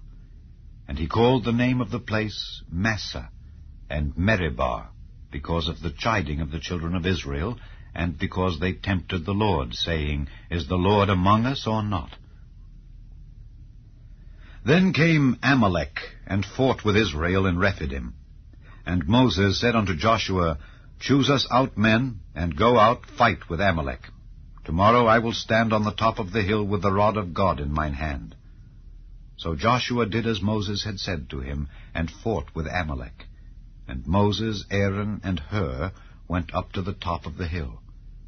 And it came to pass, when Moses held up his hand, that Israel prevailed. And when he let down his hand, Amalek prevailed. But Moses' hands were heavy. And they took a stone, and put it under him, and he sat thereon. And Aaron and Hur stayed up his hands, the one on the one side, and the other on the other side. And his hands were steady until the going down of the sun. And Joshua discomfited Amalek and his people with the edge of the sword. And the Lord said unto Moses, Write this for a memorial in a book, and rehearse it in the ears of Joshua. For I will utterly put out the remembrance of Amalek from under heaven. And Moses built an altar, and called the name of it Jehovah Nissi. For he said, Because the Lord hath sworn that the Lord will have war with Amalek from generation to generation. Chapter 18. When Jethro, the priest of Midian, Moses' father-in-law, heard of all that God had done for Moses and for Israel his people, and that the Lord had brought Israel out of Egypt, then Jethro, Moses' father-in-law, took Zipporah, Moses' wife, after he had sent her back, and her 2 sons, of which the name of the one was Gershom, for he said, I have been an alien in a strange land, and the name of the other was Eliezer, for the God of my father, said he, was mine help, and delivered me from the sword of Pharaoh. And Jethro, Moses' father-in-law, came with his sons and his wife unto Moses into the wilderness, where he encamped at the mount of God. And he said unto Moses, I, thy father-in-law Jethro, am come unto thee, and thy wife and her 2 sons with her. And Moses went out to meet his father-in-law, and did obeisance, and kissed him. And they asked each other of their welfare, and they came into the tent. And Moses told his father-in-law all that the Lord had done unto Pharaoh and to the Egyptians for Israel's sake, and all the travail that had come upon them by the way, and how the Lord delivered them. And Jethro rejoiced for all the goodness which the Lord had done to Israel, whom he had delivered out of the hand of the Egyptians. And Jethro said, Blessed be the Lord, who hath delivered you out of the hand of the Egyptians and out of the hand of Pharaoh, who hath delivered the people from under the hand of the Egyptians. Now I know that the Lord is greater than all gods, for in the thing wherein they dealt proudly, he was above them. And Jethro, Moses' father-in-law, took a burnt offering and sacrifices for God. And Aaron came, and all the elders of Israel, to eat bread with Moses' father-in-law before God. And it came to pass on the morrow that Moses sat to judge the people. And the people stood by Moses from the morning unto the evening. And when Moses' father-in-law saw all that he did to the people, he said, What is this thing that thou doest to the people? Why sittest thou thyself alone, and all the people stand by thee from morning unto even? And Moses said unto his father-in-law, Because the people come unto me to inquire of God. When they have a matter, they come unto me, and I judge between one and another, and I do make them know the statutes of God and his laws. And Moses' father-in-law said unto him, The thing that thou doest is not good. Thou wilt surely wear away, both thou and this people that is with thee, for this thing is too heavy for thee. Thou art not able to perform it thyself alone. Hearken now unto my voice. I will give thee counsel, and God shall be with thee. Be thou for the people to Godward, that thou mayest bring the causes unto God. And thou shalt teach them ordinances and laws, and shalt show them the way wherein they must walk, and the work that they must do. Moreover, thou shalt provide out of all the people able men, such as fear God, men of truth, hating covetousness, and place such over them to be rulers of thousands, and rulers of hundreds, rulers of 50s, and rulers of 10s. And let them judge the people at all seasons. And it shall be that every great matter they shall bring unto thee, but every small matter they shall judge. So shall it be easier for thyself, and they shall bear the burden with thee. If thou shalt do this thing, and God command thee so, then thou shalt be able to endure, and all this people shall also go to their place in peace. So Moses hearkened to the voice of his father-in-law, and did all that he had said. And Moses chose able men out of all Israel, and made them heads over the people, rulers of thousands, rulers of hundreds, rulers of 50s, and rulers of 10s. And they judged the people at all seasons. The hard causes they brought unto Moses, but every small matter they judged themselves. And Moses let his father-in-law depart, and he went his way into his own land. Chapter 19. In the 3rd month, when the children of Israel were gone forth out of the land of Egypt, the same day came they into the wilderness of Sinai. For they were departed from Rephidim, and were come to the desert of Sinai, and had pitched in the wilderness. And there Israel camped before the mount. And Moses went up unto God, and the Lord called unto him out of the mountain, saying, Thus shalt thou say to the house of Jacob, and tell the children of Israel, Ye have seen what I did unto the Egyptians, and how I bare you on eagle's wings, and brought you unto myself.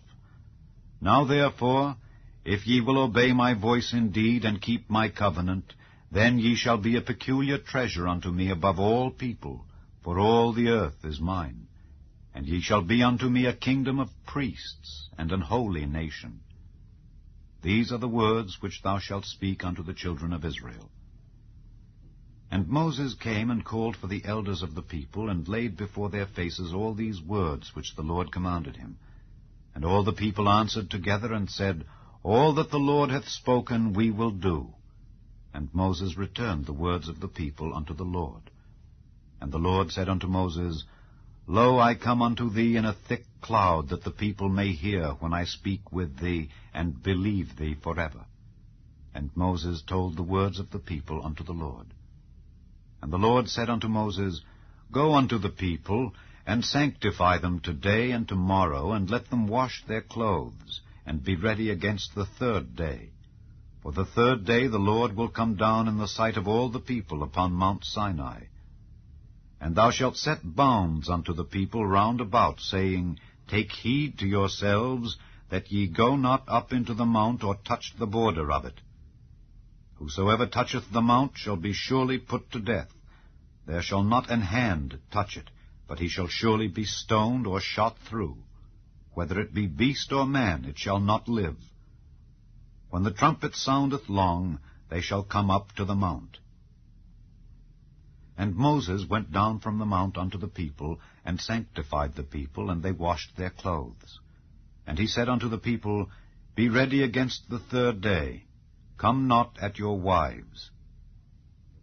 And it came to pass on the 3rd day in the morning, that there were thunders and lightnings, and a thick cloud upon the mount, and the voice of the trumpet exceeding loud, so that all the people that was in the camp trembled.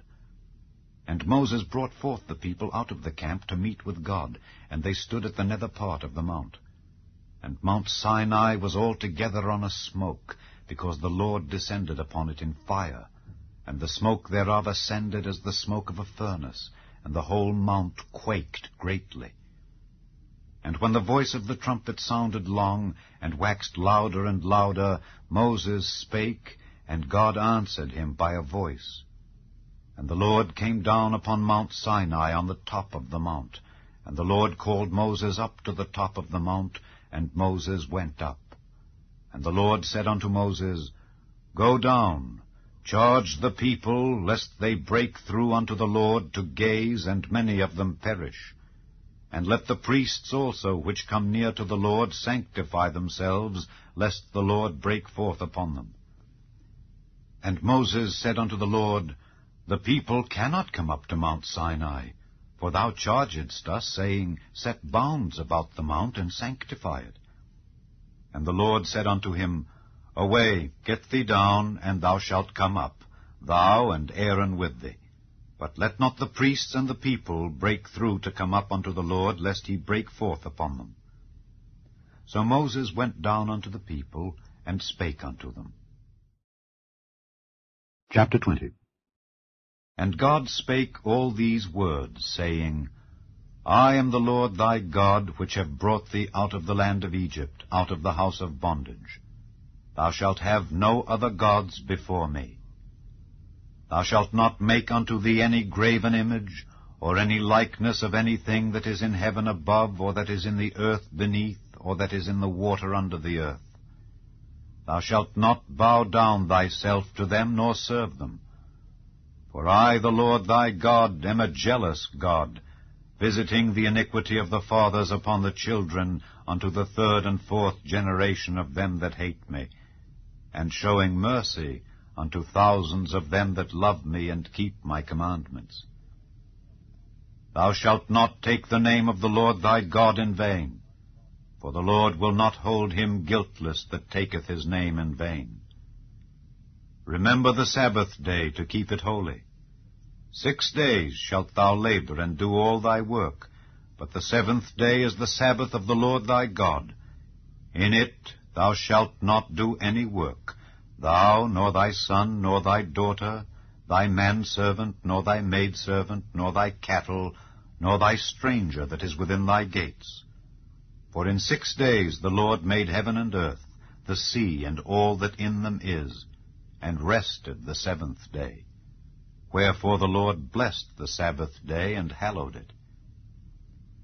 Honor thy father and thy mother, that thy days may be long upon the land which the Lord thy God giveth thee. Thou shalt not kill. Thou shalt not commit adultery. Thou shalt not steal. Thou shalt not bear false witness against thy neighbor. Thou shalt not covet thy neighbor's house. Thou shalt not covet thy neighbor's wife, nor his manservant, nor his maidservant, nor his ox, nor his ass, nor anything that is thy neighbor's. And all the people saw the thunderings and the lightnings, and the noise of the trumpet, and the mountain smoking. And when the people saw it, they removed and stood afar off.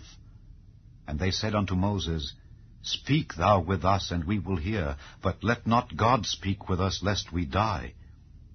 And Moses said unto the people, Fear not, for God is come to prove you, and that his fear may be before your faces, that ye sin not. And the people stood afar off, and Moses drew near unto the thick darkness where God was. And the Lord said unto Moses, Thus thou shalt say unto the children of Israel, Ye have seen that I have talked with you from heaven. Ye shall not make with me gods of silver, neither shall ye make unto you gods of gold. An altar of earth thou shalt make unto me, and shalt sacrifice thereon thy burnt offerings and thy peace offerings, thy sheep and thine oxen. In all places where I record my name, I will come unto thee, and I will bless thee. And if thou wilt make me an altar of stone, thou shalt not build it of hewn stone. For if thou lift up thy tool upon it, thou hast polluted it. Neither shalt thou go up by steps unto mine altar, that thy nakedness be not discovered thereon. Chapter 21. Now these are the judgments which thou shalt set before them. If thou buy an Hebrew servant, 6 years he shall serve, and in the 7th he shall go out free for nothing. If he came in by himself, he shall go out by himself. If he were married, then his wife shall go out with him. If his master have given him a wife, and she have borne him sons or daughters, the wife and her children shall be her master's, and he shall go out by himself. And if the servant shall plainly say, I love my master, my wife, and my children, I will not go out free, then his master shall bring him unto the judges. He shall also bring him to the door, or unto the doorpost, and his master shall bore his ear through with an awl, and he shall serve him forever. And if a man sell his daughter to be a maidservant, she shall not go out as the menservants do.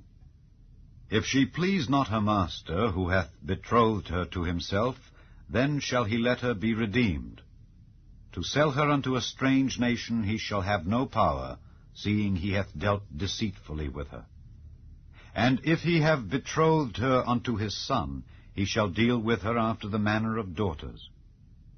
If he take him another wife, her food, her raiment, and her duty of marriage shall he not diminish. And if he do not these 3 unto her, then shall she go out free without money. He that smiteth a man so that he die shall be surely put to death.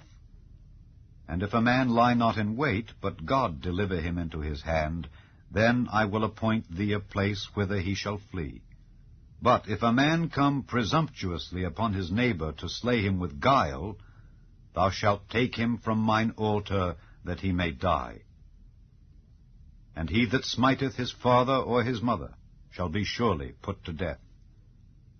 And he that stealeth a man and selleth him, or if he be found in his hand, he shall surely be put to death.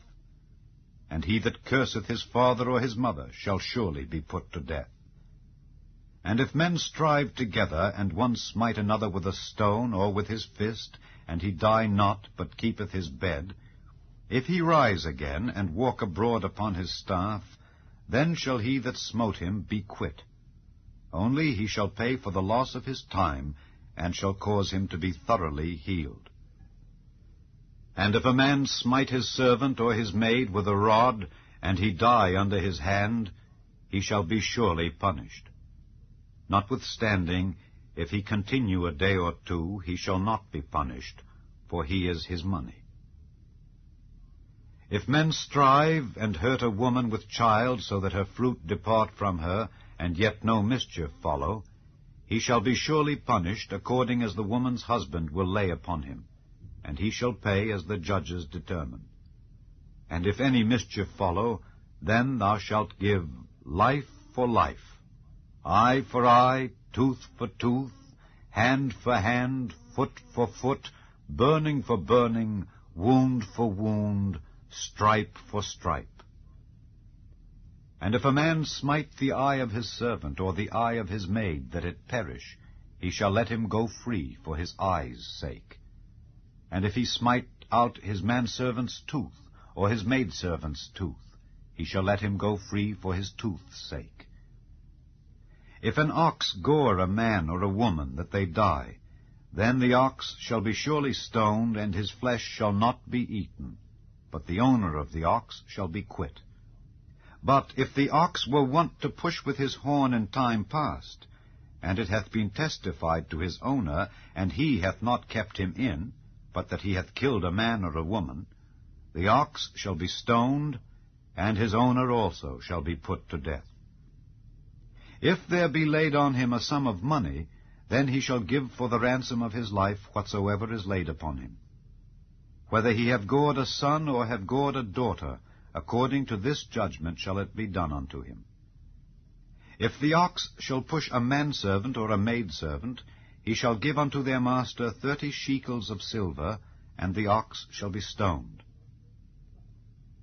And if a man shall open a pit, or if a man shall dig a pit, and not cover it, and an ox or an ass fall therein, the owner of the pit shall make it good, and give money unto the owner of them, and the dead beast shall be his.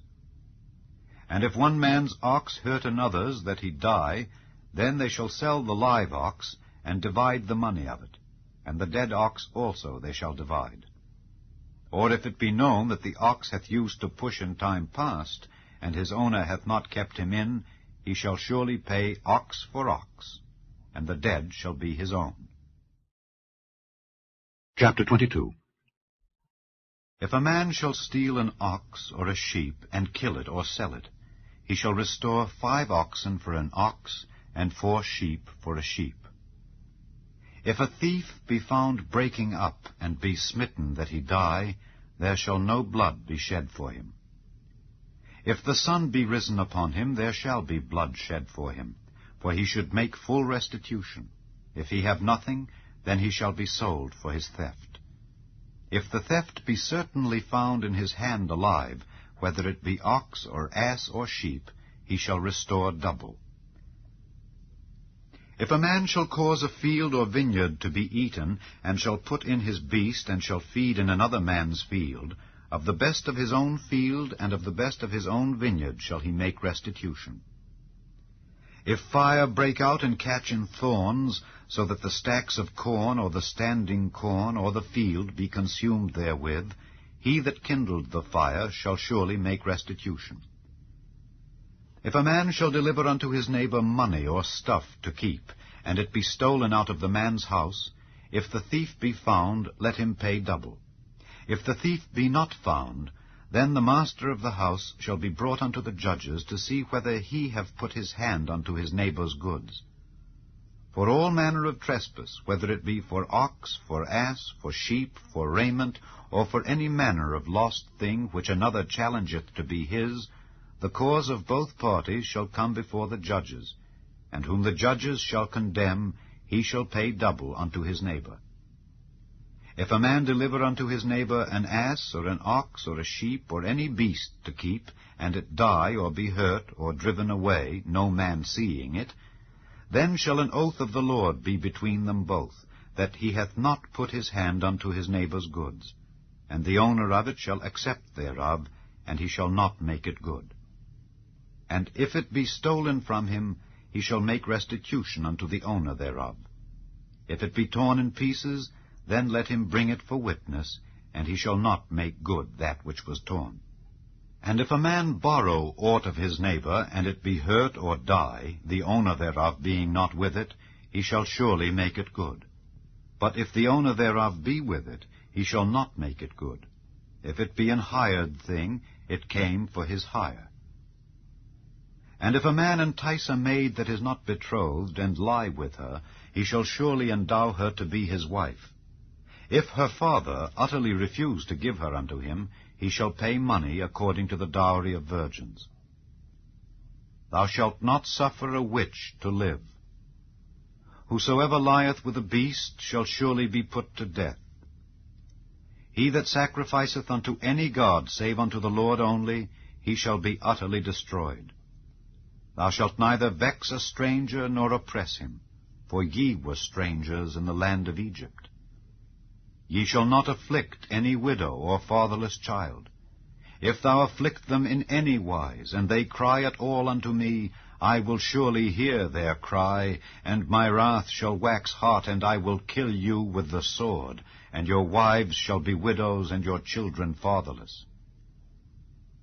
If thou lend money to any of my people that is poor by thee, thou shalt not be to him as an usurer, neither shalt thou lay upon him usury.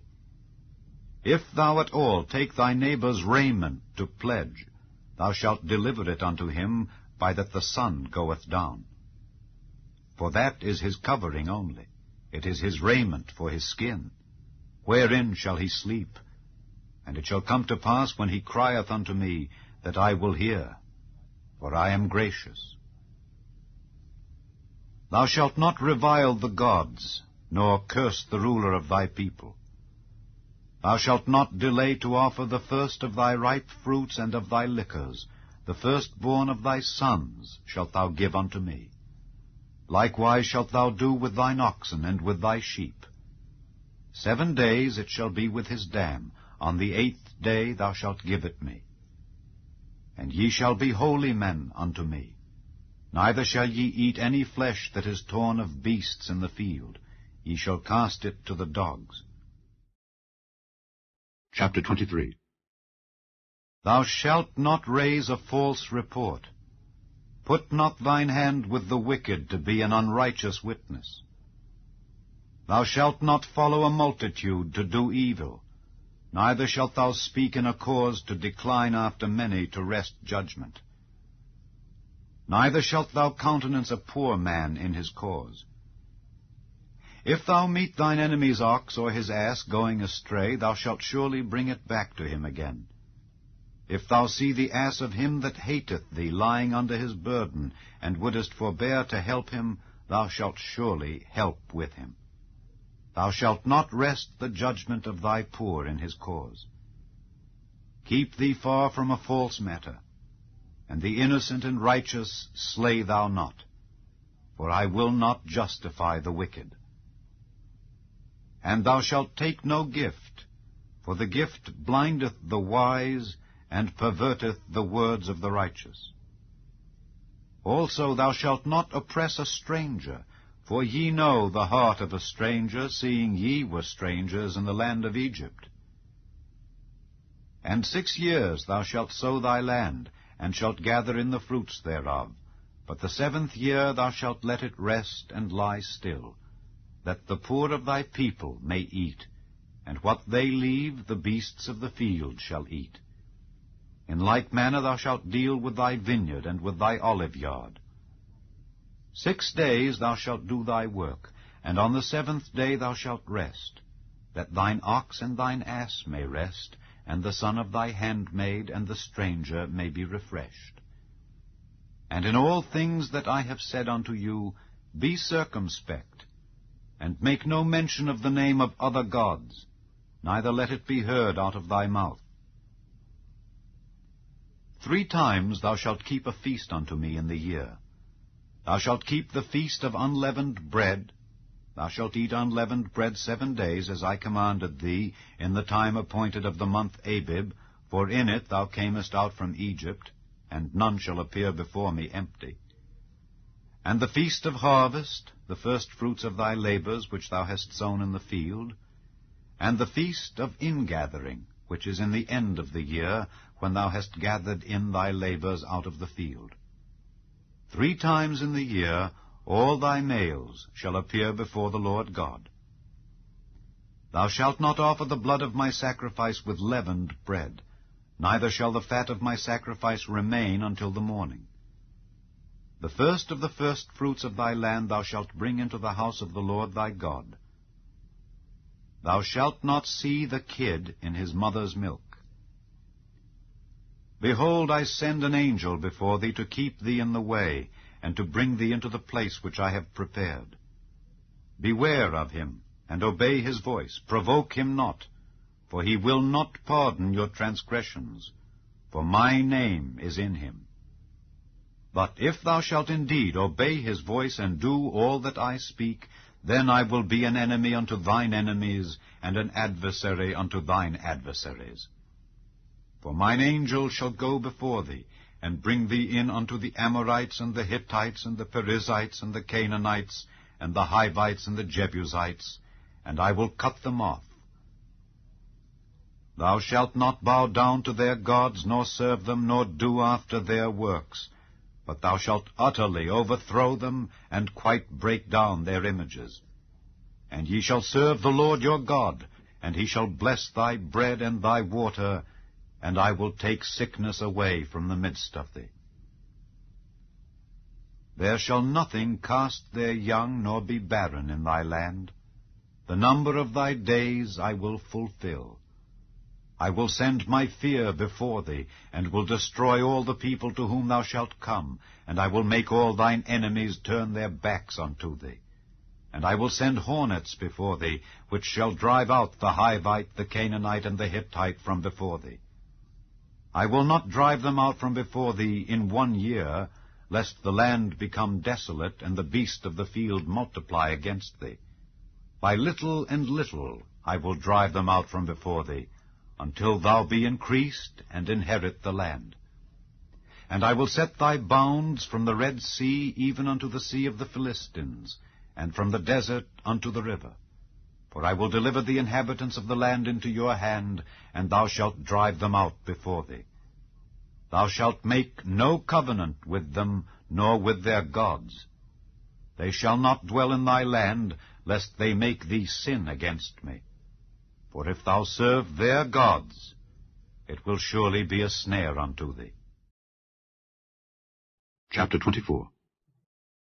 And he said unto Moses, Come up unto the Lord, thou and Aaron, Nadab, and Abihu, and 70 of the elders of Israel, and worship ye afar off. And Moses alone shall near the Lord, but they shall not come nigh, neither shall the people go up with him. And Moses came and told the people all the words of the Lord and all the judgments, and all the people answered with one voice and said, All the words which the Lord hath said will we do. And Moses wrote all the words of the Lord, and rose up early in the morning, and builded an altar under the hill, and 12 pillars according to the 12 tribes of Israel.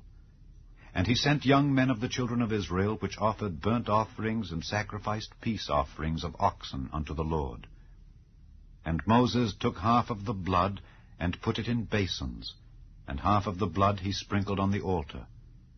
And he took the book of the covenant, and read in the audience of the people. And they said, All that the Lord hath said will we do, and be obedient. And Moses took the blood and sprinkled it on the people, and said, Behold the blood of the covenant which the Lord hath made with you concerning all these words. Then went up Moses and Aaron, Nadab and Abihu, and 70 of the elders of Israel, and they saw the God of Israel. And there was under his feet as it were a paved work of a sapphire stone, and as it were the body of heaven in his clearness. And upon the nobles of the children of Israel he laid not his hand. Also they saw God, and did eat and drink. And the Lord said unto Moses, Come up to me into the mount, and be there. And I will give thee tables of stone, and a law and commandments which I have written, that thou mayest teach them. And Moses rose up, and his minister Joshua, and Moses went up into the mount of God. And he said unto the elders, Tarry ye here for us until we come again unto you. And behold, Aaron and Hur are with you. If any man have any matters to do, let him come unto them. And Moses went up into the mount, and a cloud covered the mount. And the glory of the Lord abode upon Mount Sinai, and the cloud covered it 6 days. And the 7th day he called unto Moses out of the midst of the cloud. And the sight of the glory of the Lord was like devouring fire on the top of the mount in the eyes of the children of Israel. And Moses went into the midst of the cloud, and gat him up into the mount. And Moses was in the mount 40 days and 40 nights. Chapter 25. And the Lord spake unto Moses, saying, Speak unto the children of Israel, that they bring me an offering. Of every man that giveth it willingly with his heart ye shall take my offering. And this is the offering which ye shall take of them: gold, and silver, and brass, and blue, and purple, and scarlet, and fine linen, and goat's hair, and rams' skins dyed red, and badgers' skins, and shittim wood, oil for the light, spices for anointing oil, and for sweet incense, onyx stones, and stones to be set in the ephod and in the breastplate. And let them make me a sanctuary, that I may dwell among them. according to all that I show thee, after the pattern of the tabernacle and the pattern of all the instruments thereof, even so shall ye make it. And they shall make an ark of shittim wood. 2 cubits and a half shall be the length thereof, and 1 cubit and a half the breadth thereof, and 1 cubit and a half the height thereof. And thou shalt overlay it with pure gold, within and without shalt thou overlay it, and shalt make upon it a crown of gold round about. And thou shalt cast 4 rings of gold for it, and put them in the 4 corners thereof. And 2 rings shall be in the one side of it, and 2 rings in the other side of it. And thou shalt make staves of shittim wood, and overlay them with gold. And thou shalt put the staves into the rings by the sides of the ark, that the ark may be borne with them. The staves shall be in the rings of the ark, they shall not be taken from it. And thou shalt put into the ark the testimony which I shall give thee. And thou shalt make a mercy seat of pure gold. 2 cubits and a half shall be the length thereof, and 1 cubit and a half the breadth thereof. And thou shalt make 2 cherubims of gold, of beaten work shalt thou make them, in the 2 ends of the mercy seat. And make 1 cherub on the one end, and the other cherub on the other end. Even of the mercy seat shall ye make the cherubims on the 2 ends thereof. And the cherubims shall stretch forth their wings on high, covering the mercy seat with their wings, and their faces shall look one to another. Toward the mercy seat shall the faces of the cherubims be. And thou shalt put the mercy seat above upon the ark, and in the ark thou shalt put the testimony that I shall give thee. And there I will meet with thee, and I will commune with thee from above the mercy seat, from between the 2 cherubims which are upon the ark of the testimony, of all things which I will give thee in commandment unto the children of Israel. Thou shalt also make a table of shittim wood. 2 cubits shall be the length thereof, and 1 cubit the breadth thereof, and 1 cubit and a half the height thereof. And thou shalt overlay it with pure gold, and make thereto a crown of gold round about. And thou shalt make unto it a border of an hand breadth round about, and thou shalt make a golden crown to the border thereof round about. And thou shalt make for it 4 rings of gold, and put the rings in the 4 corners that are on the 4 feet thereof. Over against the border shall the rings be, for places of the staves to bear the table. And thou shalt make the staves of shittim wood, and overlay them with gold, that the table may be borne with them. And thou shalt make the dishes thereof, and spoons thereof, and covers thereof, and bowls thereof, to cover withal. Of pure gold shalt thou make them. And thou shalt set upon the table showbread before me alway. And thou shalt make a candlestick of pure gold. Of beaten work shall the candlestick be made. His shaft and his branches, his bowls, his knops, and his flowers shall be of the same. And 6 branches shall come out of the sides of it, 3 branches of the candlestick out of the one side, and 3 branches of the candlestick out of the other side. 3 bowls made like unto almonds, with a knop and a flower in one branch, and 3 bowls made like almonds in the other branch, with a knop and a flower. So in the 6 branches that come out of the candlestick. And in the candlestick shall be 4 bowls made like unto almonds, with their knops and their flowers. And there shall be a knop under 2 branches of the same, and a knop under 2 branches of the same, and a knop under 2 branches of the same, according to the 6 branches that proceed out of the candlestick. Their knops and their branches shall be of the same. All it shall be one beaten work of pure gold. And thou shalt make the 7 lamps thereof, and they shall light the lamps thereof, that they may give light over against it. And the tongs thereof and the snuff dishes thereof shall be of pure gold. Of a talent of pure gold shall he make it with all these vessels. And look that thou make them after their pattern, which was showed thee in the mount. Chapter 26. Moreover, thou shalt make the tabernacle with 10 curtains of fine twined linen, and blue, and purple, and scarlet. With cherubims of cunning work shalt thou make them. The length of 1 curtain shall be 28 cubits, and the breadth of 1 curtain 4 cubits, and every one of the curtains shall have 1 measure. The 5 curtains shall be coupled together one to another, and other 5 curtains shall be coupled one to another. And thou shalt make loops of blue upon the edge of the one curtain from the selvage in the coupling, and likewise shalt thou make in the uttermost edge of another curtain in the coupling of the second. 50 loops shalt thou make in the one curtain, and 50 loops shalt thou make in the edge of the curtain that is in the coupling of the second, that the loops may take hold one of another. And thou shalt make 50 taches of gold, and couple the curtains together with the taches, and it shall be one tabernacle. And thou shalt make curtains of goat's hair to be a covering upon the tabernacle. 11 curtains shalt thou make. The length of one curtain shall be 30 cubits, and the breadth of one curtain 4 cubits. And the 11 curtains shall be all of one measure. And thou shalt couple 5 curtains by themselves, and 6 curtains by themselves, and shalt double the 6th curtain in the forefront of the tabernacle. And thou shalt make 50 loops on the edge of the one curtain that is outmost in the coupling, and 50 loops in the edge of the curtain which coupleth the second. And thou shalt make 50 taches of brass, and put the taches into the loops, and couple the tent together, that it may be one. And the remnant that remaineth of the curtains of the tent, the half curtain that remaineth, shall hang over the back side of the tabernacle. And a cubit on the one side, and a cubit on the other side of that which remaineth in the length of the curtains of the tent, it shall hang over the sides of the tabernacle on this side and on that side, to cover it.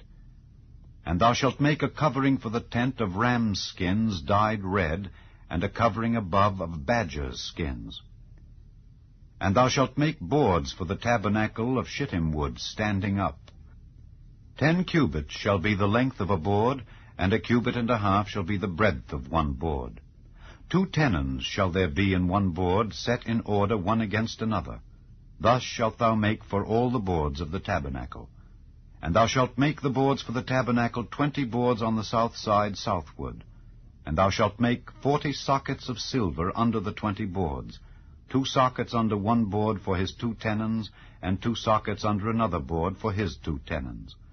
And for the second side of the tabernacle on the north side there shall be 20 boards.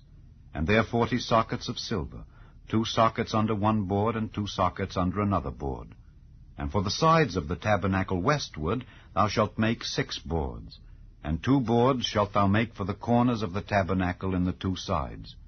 And they shall be coupled together beneath, and they shall be coupled together above the head of it unto one ring. Thus shall it be for them both. They shall be for the 2 corners.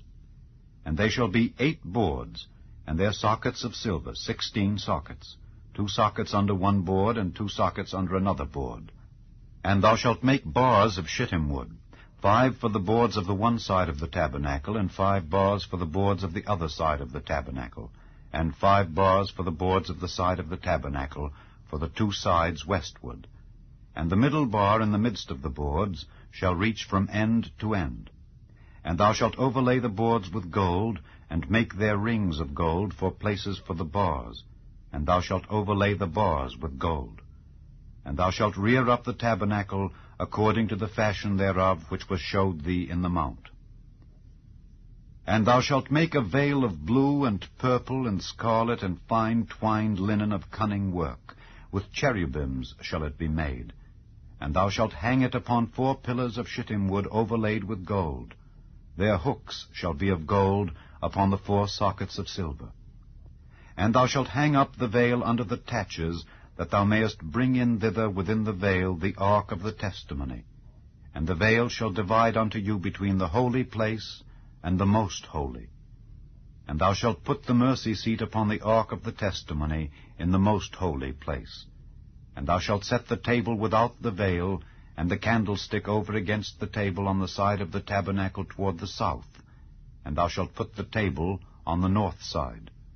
And thou shalt make an hanging for the door of the tent of blue and purple and scarlet and fine twined linen wrought with needlework.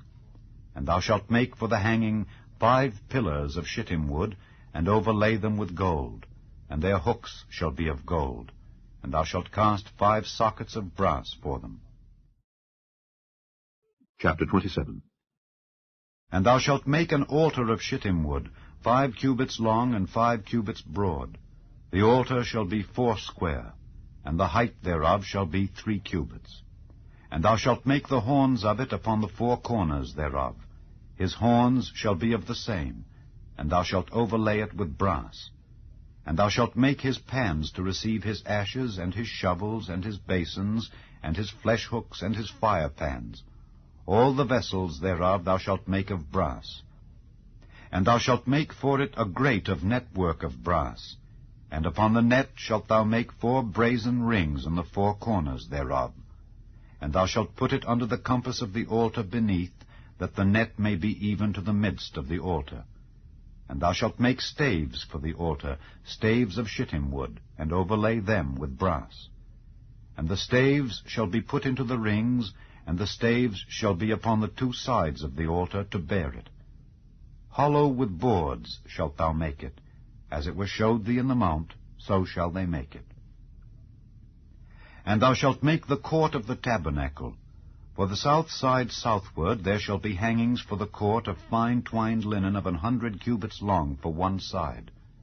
And the 20 pillars thereof and their 20 sockets shall be of brass. The hooks of the pillars and their fillets shall be of silver. And likewise for the north side in length there shall be hangings of 100 cubits long, and his 20 pillars and their 20 sockets of brass, the hooks of the pillars and their fillets of silver. And for the breadth of the court on the west side shall be hangings of 50 cubits, their pillars 10, and their sockets 10. And the breadth of the court on the east side eastward shall be 50 cubits. The hangings of one side of the gate shall be 15 cubits, their pillars 3, and their sockets 3. And on the other side shall be hangings 15 cubits, their pillars 3, and their sockets 3. And for the gate of the court shall be an hanging of 20 cubits, of blue and purple and scarlet and fine twined linen wrought with needlework. And their pillars shall be 4, and their sockets 4. All the pillars round about the court shall be filleted with silver. Their hooks shall be of silver, and their sockets of brass. The length of the court shall be 100 cubits, and the breadth 50 everywhere, and the height 5 cubits of fine twined linen, and their sockets of brass. All the vessels of the tabernacle and all the service thereof, and all the pins thereof, and all the pins of the court shall be of brass. And thou shalt command the children of Israel that they bring thee pure oil olive beaten for the light, to cause the lamp to burn always. In the tabernacle of the congregation without the veil, which is before the testimony, Aaron and his sons shall order it from evening to morning before the Lord. It shall be a statute forever unto their generations on the behalf of the children of Israel. Chapter 28. And take thou unto thee Aaron thy brother and his sons with him from among the children of Israel, that he may minister unto me in the priest's office, even Aaron, Nadab, and Abihu, Eleazar, and Ithamar, Aaron's sons. And thou shalt make holy garments for Aaron thy brother, for glory and for beauty. And thou shalt speak unto all that are wise-hearted, whom I have filled with the spirit of wisdom, that they may make Aaron's garments to consecrate him, that he may minister unto me in the priest's office. And these are the garments which they shall make: a breastplate, and an ephod, and a robe, and a broidered coat, a mitre, and a girdle. And they shall make holy garments for Aaron thy brother and his sons, that he may minister unto me in the priest's office.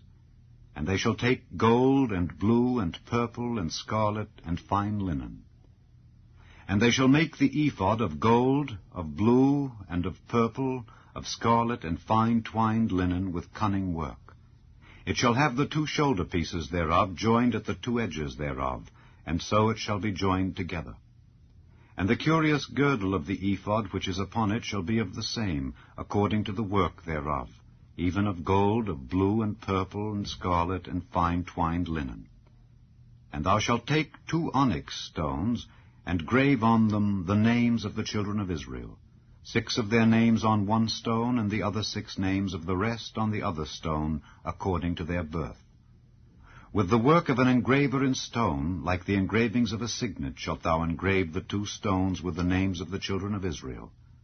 Thou shalt make them to be set in ouches of gold.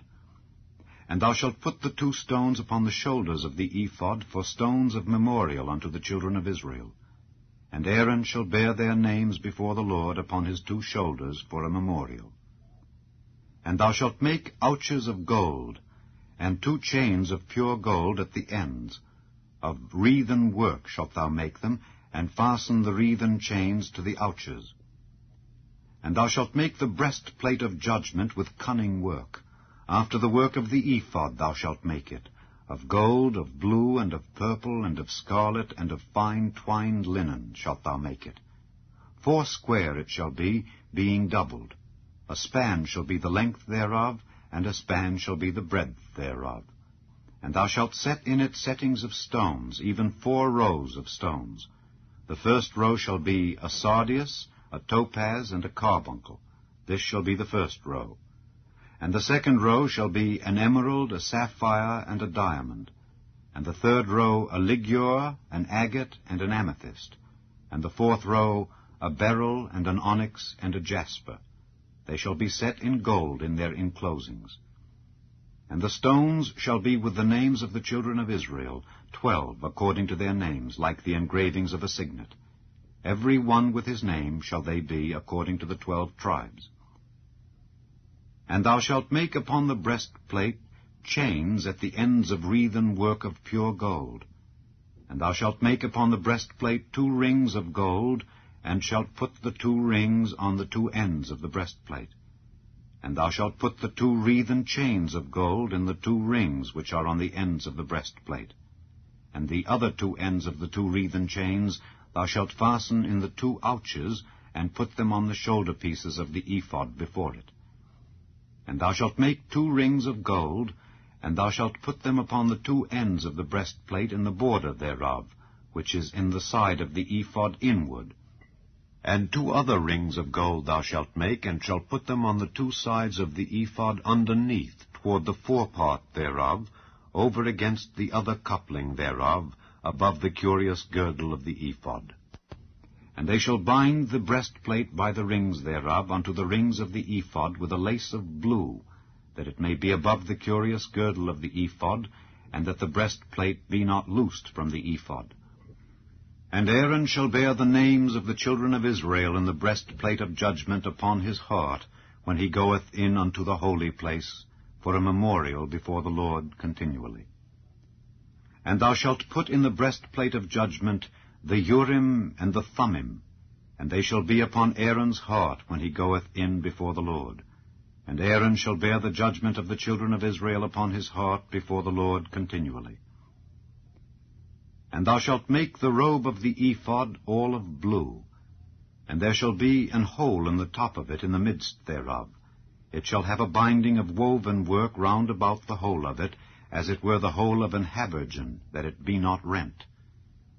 And beneath upon the hem of it thou shalt make pomegranates of blue, and of purple, and of scarlet round about the hem thereof, and bells of gold between them round about, a golden bell and a pomegranate, a golden bell and a pomegranate upon the hem of the robe round about. And it shall be upon Aaron to minister, and his sound shall be heard when he goeth in unto the holy place before the Lord, and when he cometh out, that he die not.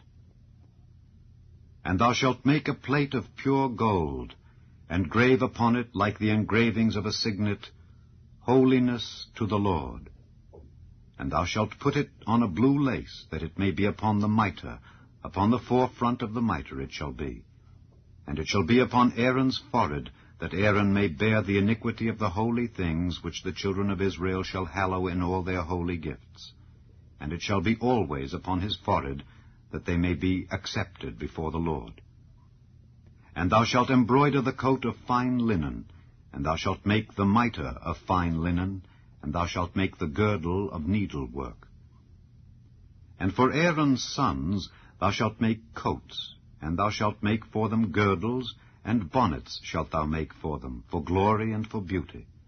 And thou shalt put them upon Aaron thy brother, and his sons with him, and shalt anoint them, and consecrate them, and sanctify them, that they may minister unto me in the priest's office.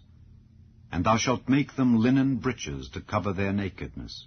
From the loins even unto the thighs they shall reach. And they shall be upon Aaron and upon his sons, when they come in unto the tabernacle of the congregation, or when they come near unto the altar to minister in the holy place, that they bear not iniquity and die. It shall be a statute forever unto him and his seed after him. Chapter 29. And this is the thing that thou shalt do unto them to hallow them, to minister unto me in the priest's office. Take 1 young bullock and 2 rams without blemish, and unleavened bread, and cakes unleavened tempered with oil, and wafers unleavened anointed with oil. Of wheaten flour shalt thou make them. And thou shalt put them into 1 basket, and bring them in the basket with the bullock and the 2 rams. And Aaron and his sons thou shalt bring unto the door of the tabernacle of the congregation, and shalt wash them with water. And thou shalt take the garments, and put upon Aaron the coat, and the robe of the ephod, and the breastplate, and gird him with the curious girdle of the ephod. And thou shalt put the mitre upon his head, and put the holy crown upon the mitre.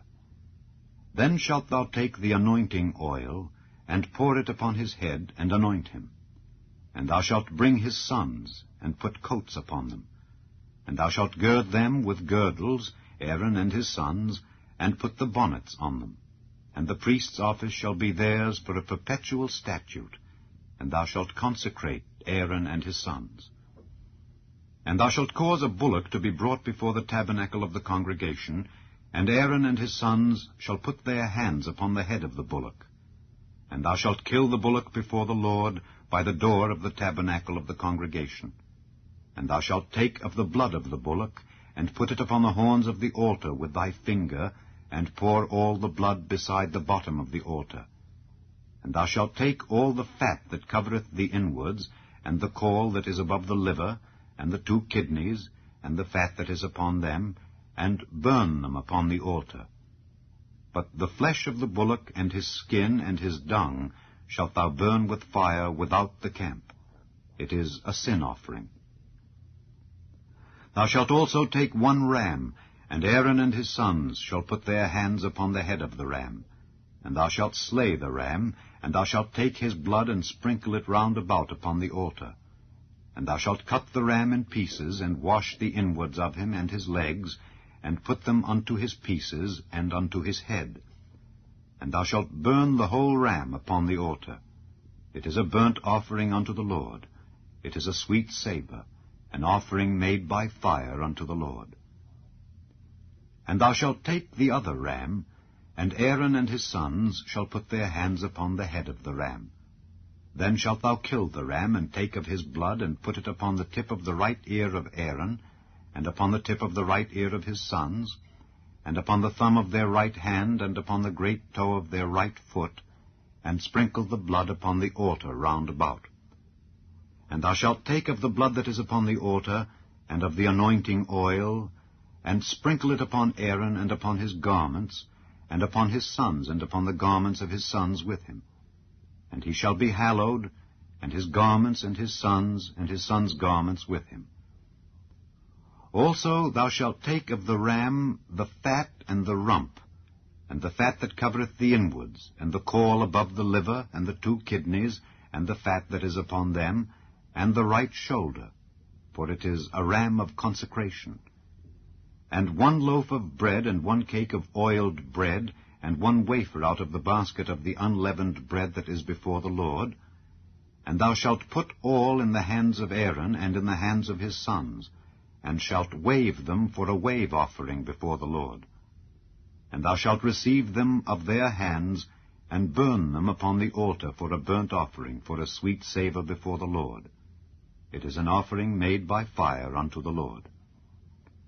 And thou shalt take the breast of the ram of Aaron's consecration, and wave it for a wave offering before the Lord. And it shall be thy part.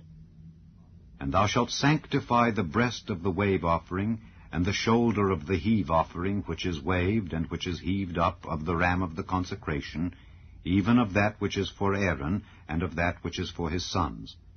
And it shall be Aaron's and his sons by a statute forever from the children of Israel. For it is an heave offering, And it shall be an heave offering from the children of Israel of the sacrifice of their peace offerings, even their heave offering unto the Lord. And the holy garments of Aaron shall be his sons after him, to be anointed therein, and to be consecrated in them. And that son that is priest in his stead shall put them on 7 days, when he cometh into the tabernacle of the congregation, to minister in the holy place. And thou shalt take the ram of the consecration, and seethe his flesh in the holy place. And Aaron and his sons shall eat the flesh of the ram, and the bread that is in the basket by the door of the tabernacle of the congregation. And they shall eat those things wherewith the atonement was made, to consecrate and to sanctify them. But a stranger shall not eat thereof, because they are holy. And if aught of the flesh of the consecrations or of the bread remain unto the morning, then thou shalt burn the remainder with fire. It shall not be eaten, because it is holy. And thus shalt thou do unto Aaron and to his sons, according to all things which I have commanded thee. 7 days shalt thou consecrate them. And thou shalt offer every day a bullock for a sin offering for atonement. And thou shalt cleanse the altar when thou hast made an atonement for it, and thou shalt anoint it to sanctify it. 7 days thou shalt make an atonement for the altar and sanctify it, and it shall be an altar most holy. Whatsoever toucheth the altar shall be holy. Now this is that which thou shalt offer upon the altar: 2 lambs of the first year, day by day, continually. The one lamb thou shalt offer in the morning, and the other lamb thou shalt offer at even. And with the one lamb 1/10 deal of flour mingled with the 4th part of an hin of beaten oil, and the 4th part of an hin of wine for a drink offering. And the other lamb thou shalt offer at even, and shalt do thereto according to the meat offering of the morning, and according to the drink offering thereof, for a sweet savour, an offering made by fire unto the Lord. This shall be a continual burnt offering throughout your generations at the door of the tabernacle of the congregation before the Lord, where I will meet you to speak there unto thee. And there I will meet with the children of Israel, and the tabernacle shall be sanctified by my glory. And I will sanctify the tabernacle of the congregation and the altar. I will sanctify also both Aaron and his sons to minister to me in the priest's office. And I will dwell among the children of Israel, and will be their God. And they shall know that I am the Lord their God, that brought them forth out of the land of Egypt, that I may dwell among them. I am the Lord their God. Chapter 30. And thou shalt make an altar to burn incense upon. Of shittim wood shalt thou make it. 1 cubit shall be the length thereof, and 1 cubit the breadth thereof. 80 shall it be, and 2 cubits shall be the height thereof. The horns thereof shall be of the same. And thou shalt overlay it with pure gold, the top thereof, and the sides thereof round about, and the horns thereof. And thou shalt make unto it a crown of gold round about. And 2 golden rings shalt thou make to it under the crown of it, by the 2 corners thereof. Upon the 2 sides of it shalt thou make it, and they shall be for places for the staves to bear it withal. And thou shalt make the staves of shittim wood, and overlay them with gold. And thou shalt put it before the veil that is by the ark of the testimony, before the mercy seat that is over the testimony, where I will meet with thee. And Aaron shall burn thereon sweet incense every morning. When he dresseth the lamps, he shall burn incense upon it. And when Aaron lighteth the lamps at even, he shall burn incense upon it, a perpetual incense before the Lord throughout your generations. Ye shall offer no strange incense thereon, nor burnt sacrifice, nor meat offering, neither shall ye pour drink offering thereon. And Aaron shall make an atonement upon the horns of it once in a year with the blood of the sin offering of atonements. Once in the year shall he make atonement upon it throughout your generations. It is most holy unto the Lord. And the Lord spake unto Moses, saying, When thou takest the sum of the children of Israel after their number, then shall they give every man a ransom for his soul unto the Lord, when thou numberest them, that there be no plague among them when thou numberest them. This they shall give every one that passeth among them that are numbered, half a shekel after the shekel of the sanctuary. A shekel is 20 gerahs. And half shekel shall be the offering of the Lord. Every one that passeth among them that are numbered from 20 years old and above shall give an offering unto the Lord. The rich shall not give more, and the poor shall not give less than half a shekel, when they give an offering unto the Lord to make an atonement for your souls. And thou shalt take the atonement money of the children of Israel, and shalt appoint it for the service of the tabernacle of the congregation, that it may be a memorial unto the children of Israel before the Lord, to make an atonement for your souls. And the Lord spake unto Moses, saying, Thou shalt also make a laver of brass, and his foot also of brass, to wash withal. And thou shalt put it between the tabernacle of the congregation and the altar, and thou shalt put water therein. For Aaron and his sons shall wash their hands and their feet thereat. When they go into the tabernacle of the congregation, they shall wash with water, that they die not. Or when they come near to the altar to minister, to burn offering made by fire unto the Lord, so they shall wash their hands and their feet, that they die not. And it shall be a statute forever to them, even to him and to his seed throughout their generations. Moreover the Lord spake unto Moses, saying, Take thou also unto thee principal spices, of pure myrrh 500 shekels, and of sweet cinnamon half so much, even 250 shekels, and of sweet calamus 250 shekels, and of cassia 500 shekels, after the shekel of the sanctuary, and of oil olive and hin. And thou shalt make it an oil of holy ointment, an ointment compound after the art of the apothecary. It shall be an holy anointing oil. And thou shalt anoint the tabernacle of the congregation therewith, and the ark of the testimony, and the table and all his vessels, and the candlestick and his vessels, and the altar of incense, and the altar of burnt offering with all his vessels, and the laver and his foot. And thou shalt sanctify them, that they may be most holy. Whatsoever toucheth them shall be holy. And thou shalt anoint Aaron and his sons, and consecrate them, that they may minister unto me in the priest's office. And thou shalt speak unto the children of Israel, saying, This shall be an holy anointing oil unto me throughout your generations. Upon man's flesh shall it not be poured, neither shall ye make any other like it after the composition of it. It is holy, and it shall be holy unto you. Whosoever compoundeth any like it, or whosoever putteth any of it upon a stranger, shall even be cut off from his people. And the Lord said unto Moses, Take unto thee sweet spices, stacte, and onycha, and galbanum, these sweet spices with pure frankincense. Of each shall there be a like weight. And thou shalt make it a perfume, a confection after the art of the apothecary, tempered together, pure and holy. And thou shalt beat some of it very small, and put of it before the testimony in the tabernacle of the congregation, where I will meet with thee. It shall be unto you most holy. And as for the perfume which thou shalt make, ye shall not make to yourselves according to the composition thereof. It shall be unto thee holy for the Lord. Whosoever shall make like unto that, to smell thereto, shall even be cut off from his people. Chapter 31. And the Lord spake unto Moses, saying, See, I have called by name Bezaleel the son of Uri, the son of Hur, of the tribe of Judah. And I have filled him with the Spirit of God, in wisdom and in understanding and in knowledge and in all manner of workmanship, to devise cunning works, to work in gold and in silver and in brass, and in cutting of stones, to set them, and in carving of timber, to work in all manner of workmanship. And I, behold, I have given with him Aholiab, the son of Ahisamach, of the tribe of Dan. And in the hearts of all that are wise-hearted I have put wisdom, that they may make all that I have commanded thee.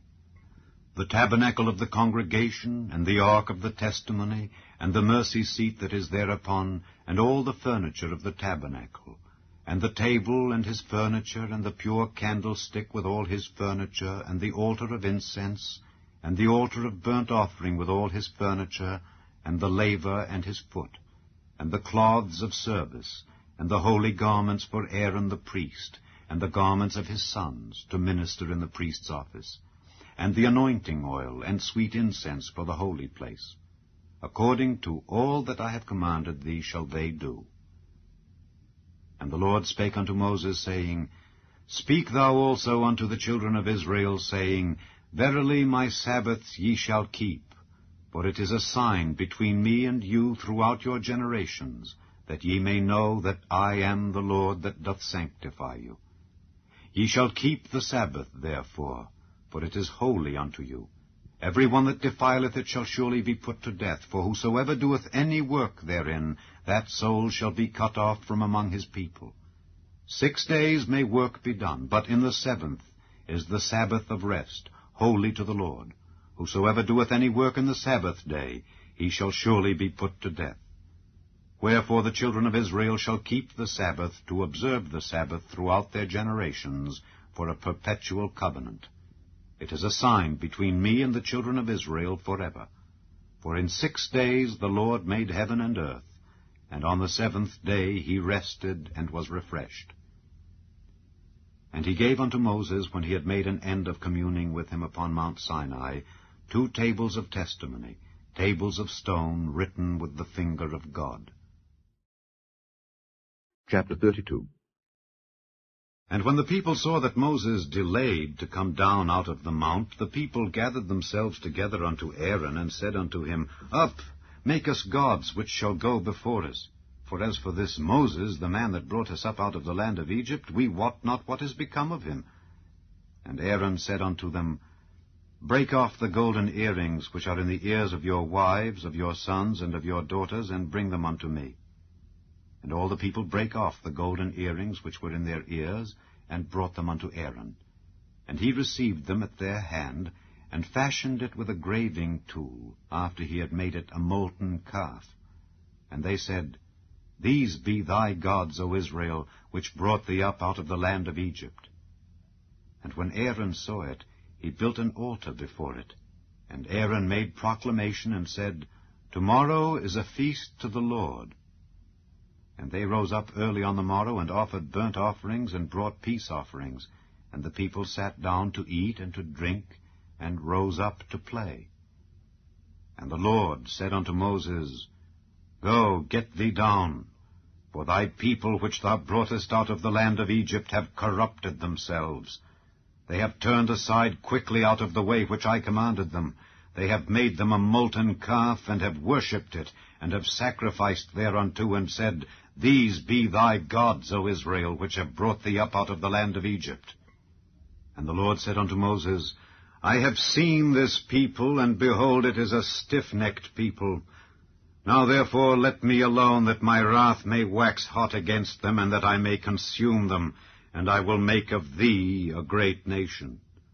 And Moses besought the Lord his God, and said, Lord, why doth thy wrath wax hot against thy people, which thou hast brought forth out of the land of Egypt with great power and with a mighty hand? Wherefore should the Egyptians speak and say, For mischief did he bring them out, to slay them in the mountains, and to consume them from the face of the earth?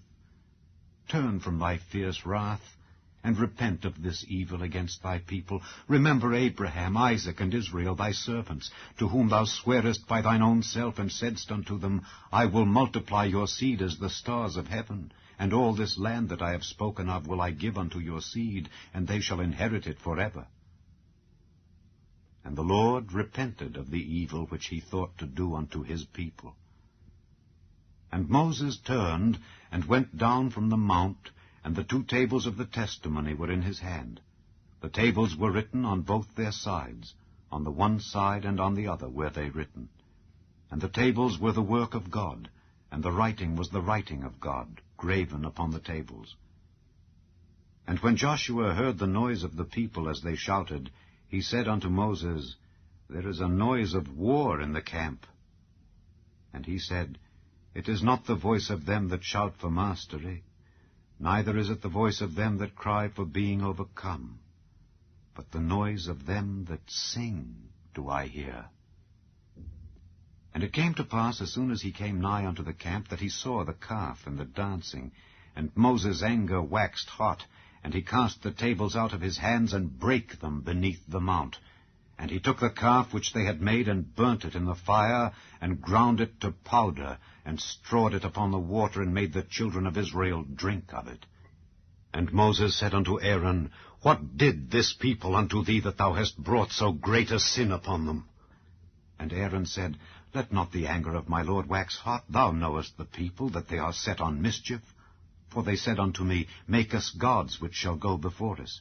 For as for this Moses, the man that brought us up out of the land of Egypt, we wot not what is become of him. And I said unto them, Whosoever hath any gold, let them break it off. So they gave it me. Then I cast it into the fire, and there came out this calf. And when Moses saw that the people were naked, for Aaron had made them naked unto their shame among their enemies, then Moses stood in the gate of the camp, and said, Who is on the Lord's side? Let him come unto me. And all the sons of Levi gathered themselves together unto him. And he said unto them, Thus saith the Lord God of Israel, Put every man his sword by his side, and go in and out from gate to gate throughout the camp, and slay every man his brother, and every man his companion, and every man his neighbor. And the children of Levi did according to the word of Moses, and there fell of the people that day about 3,000 men. For Moses had said, Consecrate yourselves today to the Lord, even every man upon his son and upon his brother, that he may bestow upon you a blessing this day. And it came to pass on the morrow that Moses said unto the people, Ye have sinned a great sin. And now I will go up unto the Lord. Peradventure I shall make an atonement for your sin. And Moses returned unto the Lord, and said, O, this people have sinned a great sin, and have made them gods of gold. Yet now, if thou wilt, forgive their sin. And if not, blot me, I pray thee, out of thy book which thou hast written. And the Lord said unto Moses, Whosoever hath sinned against me, him will I blot out of my book. Therefore now go, lead the people unto the place of which I have spoken unto thee. Behold, mine angel shall go before thee. Nevertheless, in the day when I visit, I will visit their sin upon them. And the Lord plagued the people, because they made the calf which Aaron made. Chapter 33. And the Lord said unto Moses, Depart and go up hence, thou and the people which thou hast brought up out of the land of Egypt, unto the land which I swear unto Abraham, to Isaac, and to Jacob, saying, Unto thy seed will I give it. And I will send an angel before thee, and I will drive out the Canaanite, the Amorite, and the Hittite, and the Perizzite, the Hivite, and the Jebusite, unto a land flowing with milk and honey. For I will not go up in the midst of thee, for thou art a stiff-necked people, lest I consume thee in the way. And when the people heard these evil tidings, they mourned, and no man did put on him his ornaments. For the Lord had said unto Moses, Say unto the children of Israel, Ye are a stiff-necked people. I will come up into the midst of thee in a moment, and consume thee. Therefore now put off thy ornaments from thee, that I may know what to do unto thee. And the children of Israel stripped themselves of their ornaments by the Mount Horeb. And Moses took the tabernacle, and pitched it without the camp, afar off from the camp, and called it the tabernacle of the congregation. And it came to pass that every one which sought the Lord went out unto the tabernacle of the congregation, which was without the camp. And it came to pass, when Moses went out unto the tabernacle, that all the people rose up, and stood every man at his tent door, and looked after Moses until he was gone into the tabernacle. And it came to pass, as Moses entered into the tabernacle, the cloudy pillar descended, and stood at the door of the tabernacle, and the Lord talked with Moses. And all the people saw the cloudy pillar stand at the tabernacle door, and all the people rose up and worshipped, every man in his tent door. And the Lord spake unto Moses face to face, as a man speaketh unto his friend.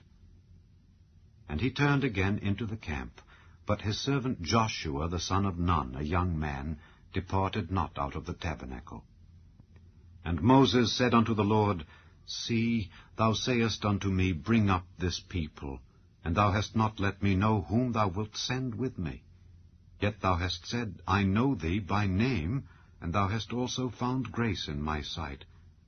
Now therefore I pray thee, if I have found grace in thy sight, show me now thy way, that I may know thee, that I may find grace in thy sight, and consider that this nation is thy people.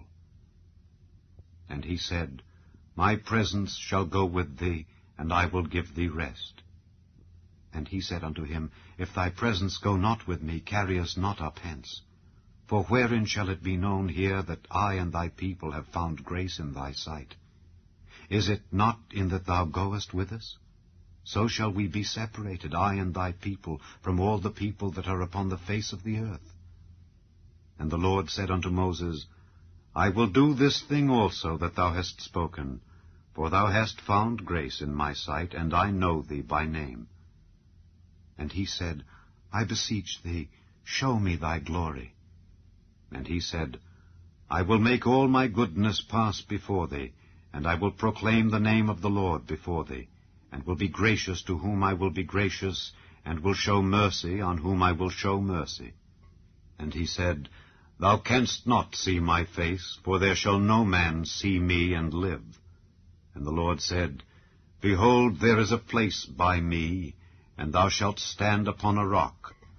And it shall come to pass, while my glory passeth by, that I will put thee in a clift of the rock, and will cover thee with my hand while I pass by. And I will take away mine hand, and thou shalt see my back parts, but my face shall not be seen. Chapter 34.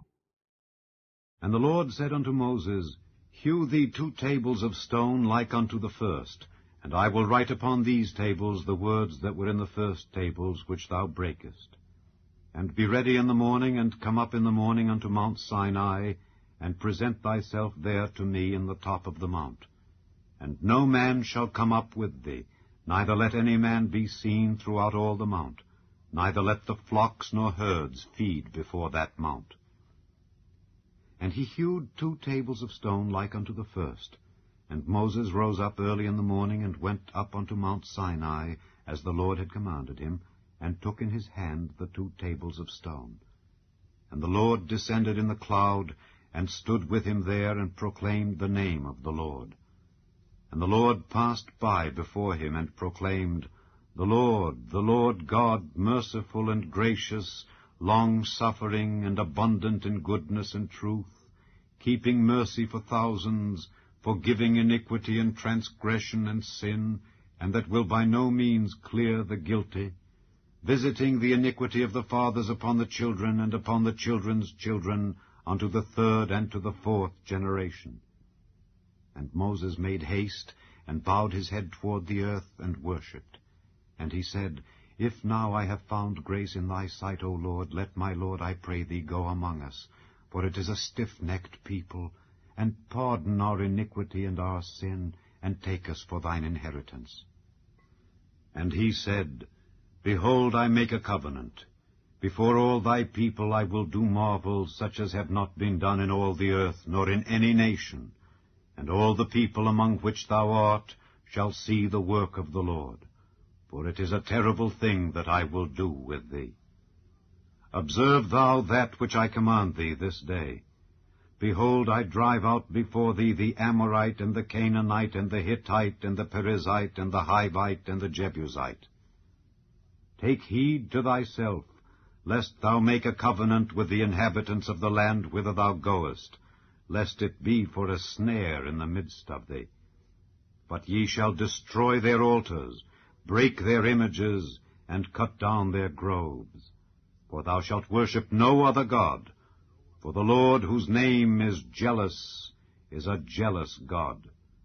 Lest thou make a covenant with the inhabitants of the land, and they go a-whoring after their gods, and do sacrifice unto their gods, and one call thee, and thou eat of his sacrifice, and thou take of their daughters unto thy sons, and their daughters go a-whoring after their gods, and make thy sons go a-whoring after their gods. Thou shalt make thee no molten gods. The feast of unleavened bread shalt thou keep. 7 days thou shalt eat unleavened bread, as I commanded thee, in the time of the month Abib. For in the month Abib thou camest out from Egypt. All that openeth the matrix is mine, and every firstling among thy cattle, whether ox or sheep, that is male. But the firstling of an ass thou shalt redeem with a lamb, and if thou redeem him not, then shalt thou break his neck.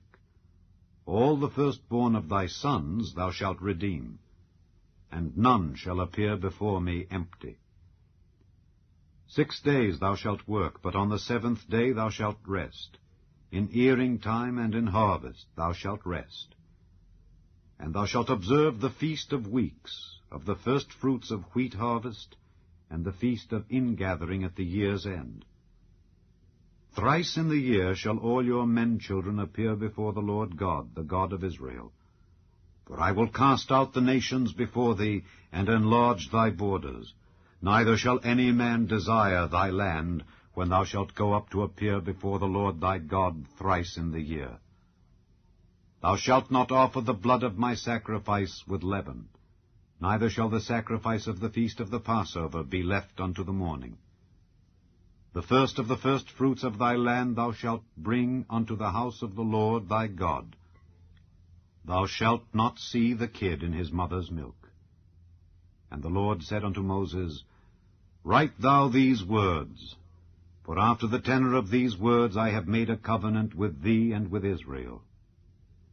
And he was there with the Lord 40 days and 40 nights. He did neither eat bread nor drink water, and he wrote upon the tables the words of the covenant, the 10 commandments. And it came to pass, when Moses came down from Mount Sinai with the 2 tables of testimony in Moses' hand, when he came down from the mount, that Moses wist not that the skin of his face shone while he talked with him. And when Aaron and all the children of Israel saw Moses, behold, the skin of his face shone, and they were afraid to come nigh him. And Moses called unto them, and Aaron and all the rulers of the congregation returned unto him, and Moses talked with them. And afterward all the children of Israel came nigh, and he gave them in commandment all that the Lord had spoken with him in Mount Sinai. And till Moses had done speaking with them, he put a veil on his face. But when Moses went in before the Lord to speak with him, he took the veil off until he came out. And he came out and spake unto the children of Israel that which he was commanded. And the children of Israel saw the face of Moses, that the skin of Moses' face shone. And Moses put the veil upon his face again, until he went in to speak with him. Chapter 35. And Moses gathered all the congregation of the children of Israel together, and said unto them, These are the words which the Lord hath commanded, that ye should do them. 6 days shall work be done, but on the 7th day there shall be to you an holy day, a Sabbath of rest to the Lord. Whosoever doeth work therein shall be put to death. Ye shall kindle no fire throughout your habitations upon the Sabbath day. And Moses spake unto all the congregation of the children of Israel, saying, This is the thing which the Lord commanded, saying, Take ye from among you an offering unto the Lord. Whosoever is of a willing heart, let him bring it, an offering of the Lord, gold and silver and brass and blue and purple and scarlet and fine linen and goat's hair, and rams' skins dyed red, and badger skins and shittim wood, and oil for the light, and spices for anointing oil and for the sweet incense, and onyx stones, and stones to be set for the ephod and for the breastplate.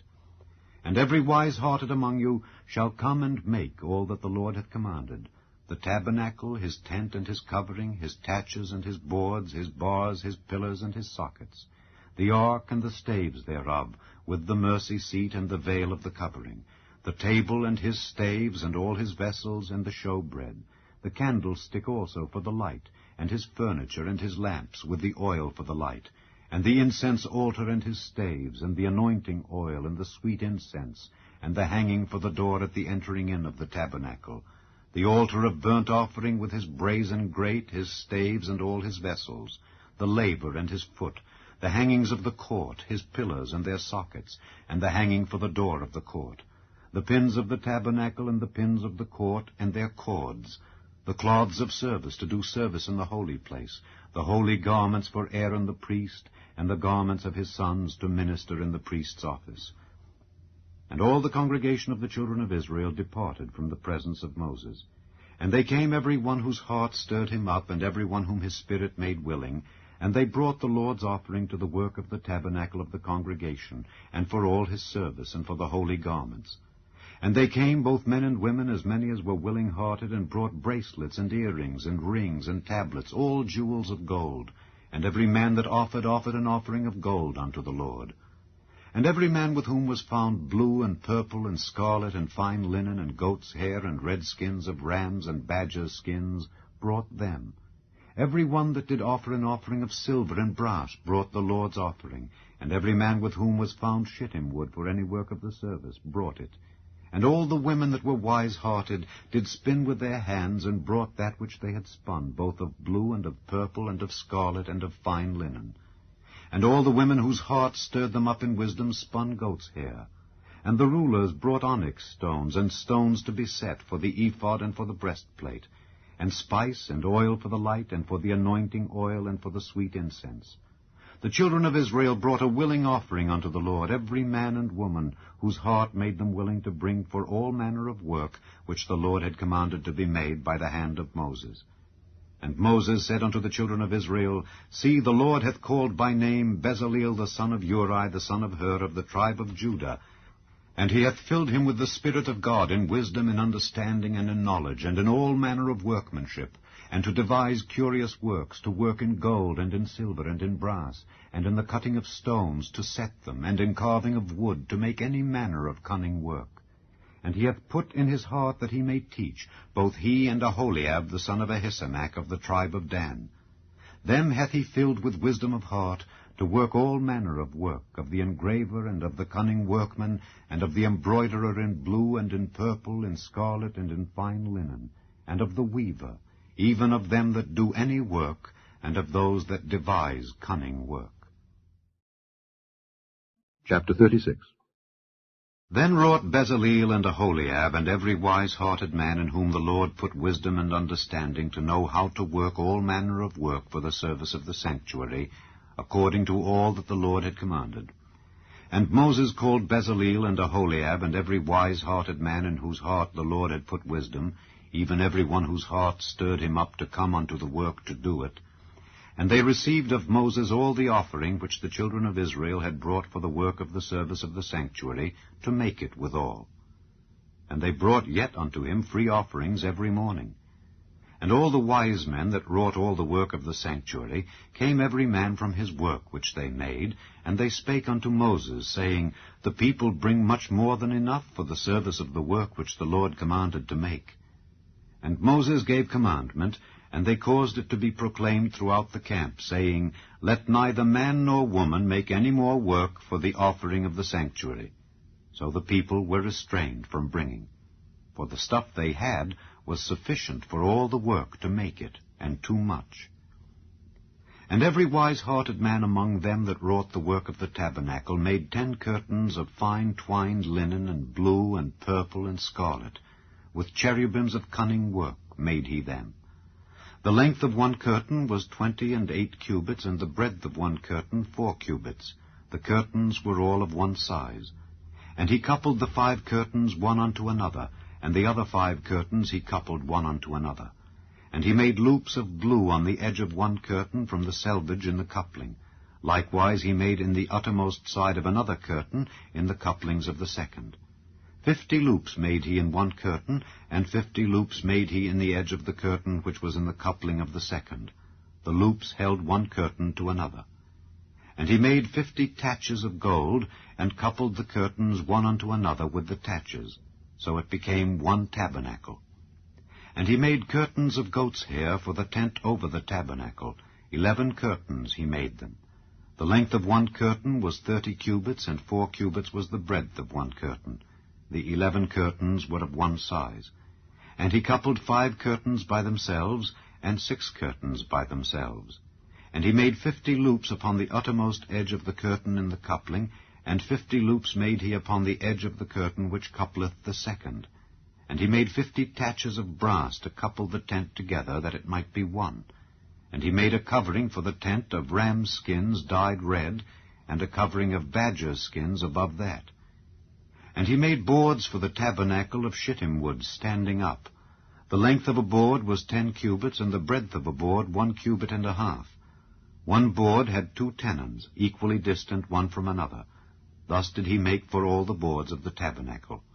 And he made boards for the tabernacle, 20 boards for the south side southward, and 40 sockets of silver he made under the 20 boards, 2 sockets under one board for his 2 tenons, and 2 sockets under another board for his 2 tenons. And for the other side of the tabernacle, which is toward the north corner, he made 20 boards, and there 40 sockets of silver, 2 sockets under one board, and 2 sockets under another board. And for the sides of the tabernacle westward he made 6 boards, and 2 boards made he for the corners of the tabernacle in the 2 sides. And they were coupled beneath, and coupled together at the head thereof, to 1 ring. Thus he did to both of them in both the corners.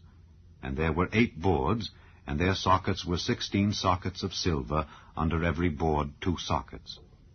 And he made bars of shittim wood, 5 for the boards of the one side of the tabernacle, and 5 bars for the boards of the other side of the tabernacle, and 5 bars for the boards of the tabernacle for the sides westward. And he made the middle bar to shoot through the boards from the one end to the other. And he overlaid the boards with gold, and made their rings of gold to be places for the bars, and overlaid the bars with gold. And he made a veil of blue and purple and scarlet and fine twined linen. With cherubims made he it of cunning work. And he made thereunto 4 pillars of shittim wood, and overlaid them with gold. Their hooks were of gold, and he cast for them 4 sockets of silver. And he made an hanging for the tabernacle door of blue and purple and scarlet and fine twined linen, of needlework, and the 5 pillars of it with their hooks.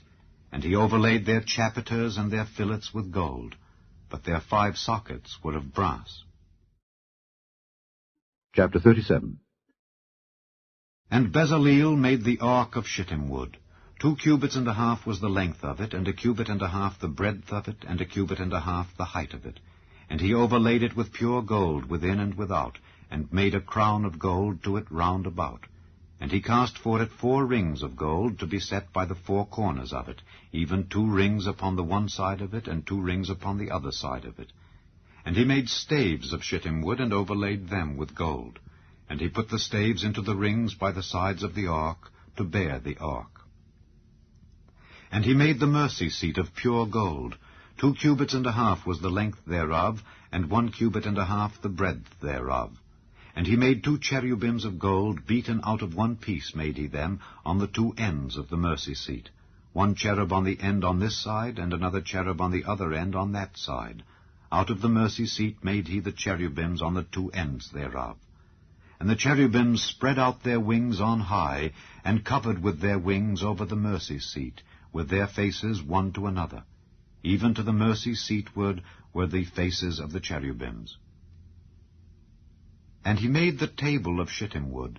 2 cubits was the length thereof, and 1 cubit the breadth thereof, and 1 cubit and a half the height thereof. And he overlaid it with pure gold, and made thereunto a crown of gold round about. Also he made thereunto a border of an handbreadth round about, and made a crown of gold for the border thereof round about. And he cast for it 4 rings of gold, and put the rings upon the 4 corners that were in the 4 feet thereof. Over against the border were the rings, the places for the staves to bear the table. And he made the staves of shittim wood, and overlaid them with gold to bear the table. And he made the vessels which were upon the table, his dishes and his spoons and his bowls and his covers to cover withal, of pure gold. And he made the candlestick of pure gold. Of beaten work made he the candlestick. His shaft and his branch, his bowls, his knops, and his flowers were of the same. And 6 branches going out of the sides thereof, 3 branches of the candlestick out of the one side thereof, and 3 branches of the candlestick out of the other side thereof. 3 bowls made after the fashion of almonds in one branch, a knop and a flower, and 3 bowls made like almonds in another branch, a knop and a flower. So throughout the 6 branches going out of the candlestick. And in the candlestick were 4 bowls made like almonds, his knops and his flowers, and a knop under 2 branches of the same, and a knop under 2 branches of the same, and a knop under 2 branches of the same, according to the 6 branches going out of it. Their knops and their branches were of the same. All of it was one beaten work of pure gold. And he made his 7 lamps, and his snuffers, and his snuff dishes of pure gold. Of a talent of pure gold made he it, and all the vessels thereof. And he made the incense altar of shittim wood. The length of it was a cubit, and the breadth of it a cubit. It was 4 square, and 2 cubits was the height of it. The horns thereof were of the same. And he overlaid it with pure gold, both the top of it and the sides thereof round about, and the horns of it. Also he made unto it a crown of gold round about. And he made 2 rings of gold for it under the crown thereof, by the 2 corners of it, upon the 2 sides thereof, to be places for the staves to bear it withal. And he made the staves of shittim wood, and overlaid them with gold. And he made the holy anointing oil, and the pure incense of sweet spices, according to the work of the apothecary. Chapter 38. And he made the altar of burnt offering of shittim wood. 5 cubits was the length thereof, and 5 cubits the breadth thereof. It was 4 square, and 3 cubits the height thereof. And he made the horns thereof on the 4 corners of it. The horns thereof were of the same, and he overlaid it with brass. And he made all the vessels of the altar, the pots, and the shovels, and the basins, and the flesh hooks, and the fire pans. All the vessels thereof made he of brass. And he made for the altar a brazen grate of network under the compass thereof beneath unto the midst of it. And he cast 4 rings for the 4 ends of the grate of brass to be places for the staves. And he made the staves of shittim wood, and overlaid them with brass. And he put the staves into the rings on the sides of the altar to bear it withal. He made the altar hollow with boards. And he made the laver of brass, and the foot of it of brass, of the looking glasses of the women assembling, which assembled at the door of the tabernacle of the congregation. And he made the court. On the south side southward the hangings of the court were of fine twined linen, 100 cubits. Their pillars were 20, and their brazen sockets 20. The hooks of the pillars and their fillets were of silver. And for the north side the hangings were 100 cubits, their pillars were 20, and their sockets of brass 20. The hooks of the pillars and their fillets of silver. And for the west side were hangings of 50 cubits, their pillars 10, and their sockets 10. The hooks of the pillars and their fillets of silver. And for the east side eastward 50 cubits. The hangings of the one side of the gate were 15 cubits, their pillars 3, and their sockets 3. And for the other side of the court gate, on this hand and that hand, were hangings of 15 cubits, their pillars 3, and their sockets 3. All the hangings of the court round about were of fine twined linen. And the sockets for the pillars were of brass, the hooks of the pillars and their fillets of silver, and the overlaying of their chapiters of silver, and all the pillars of the court were filleted with silver. And the hanging for the gate of the court was needlework of blue and purple and scarlet and fine twined linen, and 20 cubits was the length, and the height and the breadth was 5 cubits, answerable to the hangings of the court. And their pillars were 4, and their sockets of brass 4, their hooks of silver, and the overlaying of their chapiters and their fillets of silver. And all the pins of the tabernacle and of the court round about were of brass. This is the sum of the tabernacle, even of the tabernacle of testimony, as it was counted according to the commandment of Moses for the service of the Levites, by the hand of Ithamar, son to Aaron the priest. And Bezaleel the son of Uri, the son of Hur, of the tribe of Judah, made all that the Lord commanded Moses. And with him was Aholiab, son of Ahisamach, of the tribe of Dan, an engraver and a cunning workman, and an embroiderer in blue and in purple and in scarlet and fine linen. All the gold that was occupied for the work and all the work of the holy place, even the gold of the offering, was 29 talents, and 730 shekels after the shekel of the sanctuary. And the silver of them that were numbered of the congregation was 100 talents, and 1,760 shekels after the shekel of the sanctuary.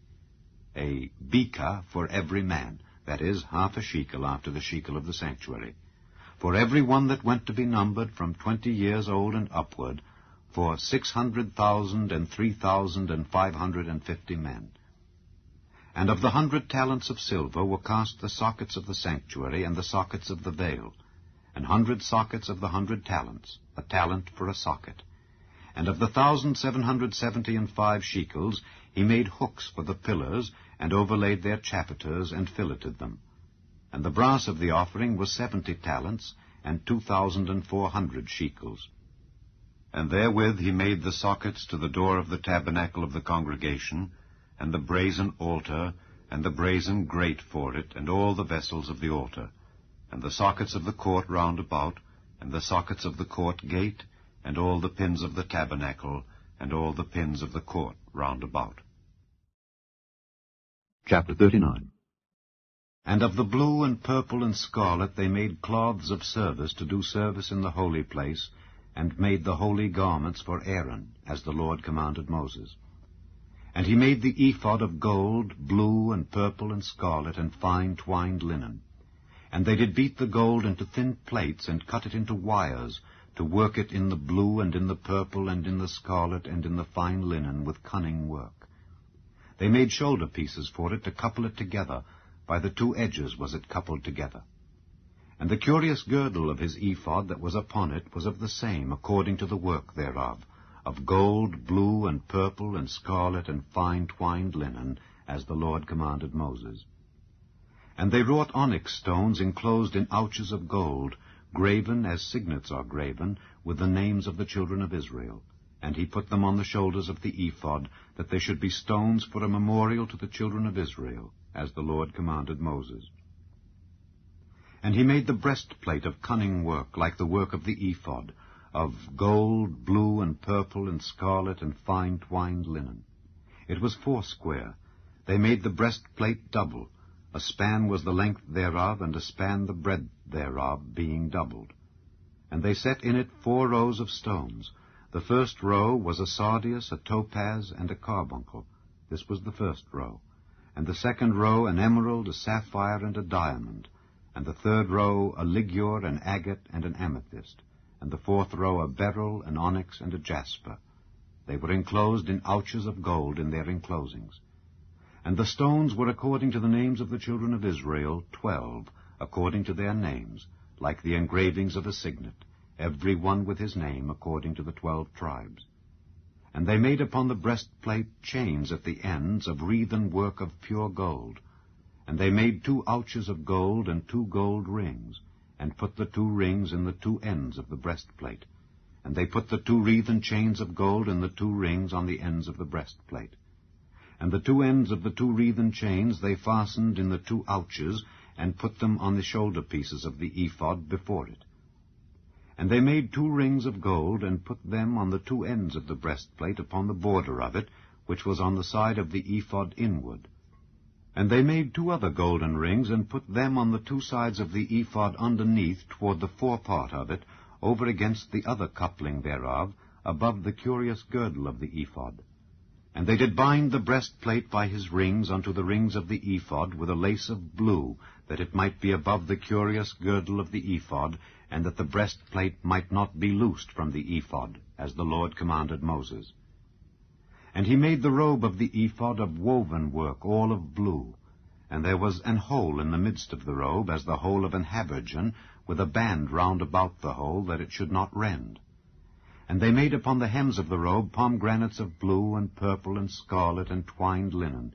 And they made bells of pure gold, and put the bells between the pomegranates upon the hem of the robe, round about between the pomegranates, a bell and a pomegranate, a bell and a pomegranate, round about the hem of the robe, to minister in, as the Lord commanded Moses.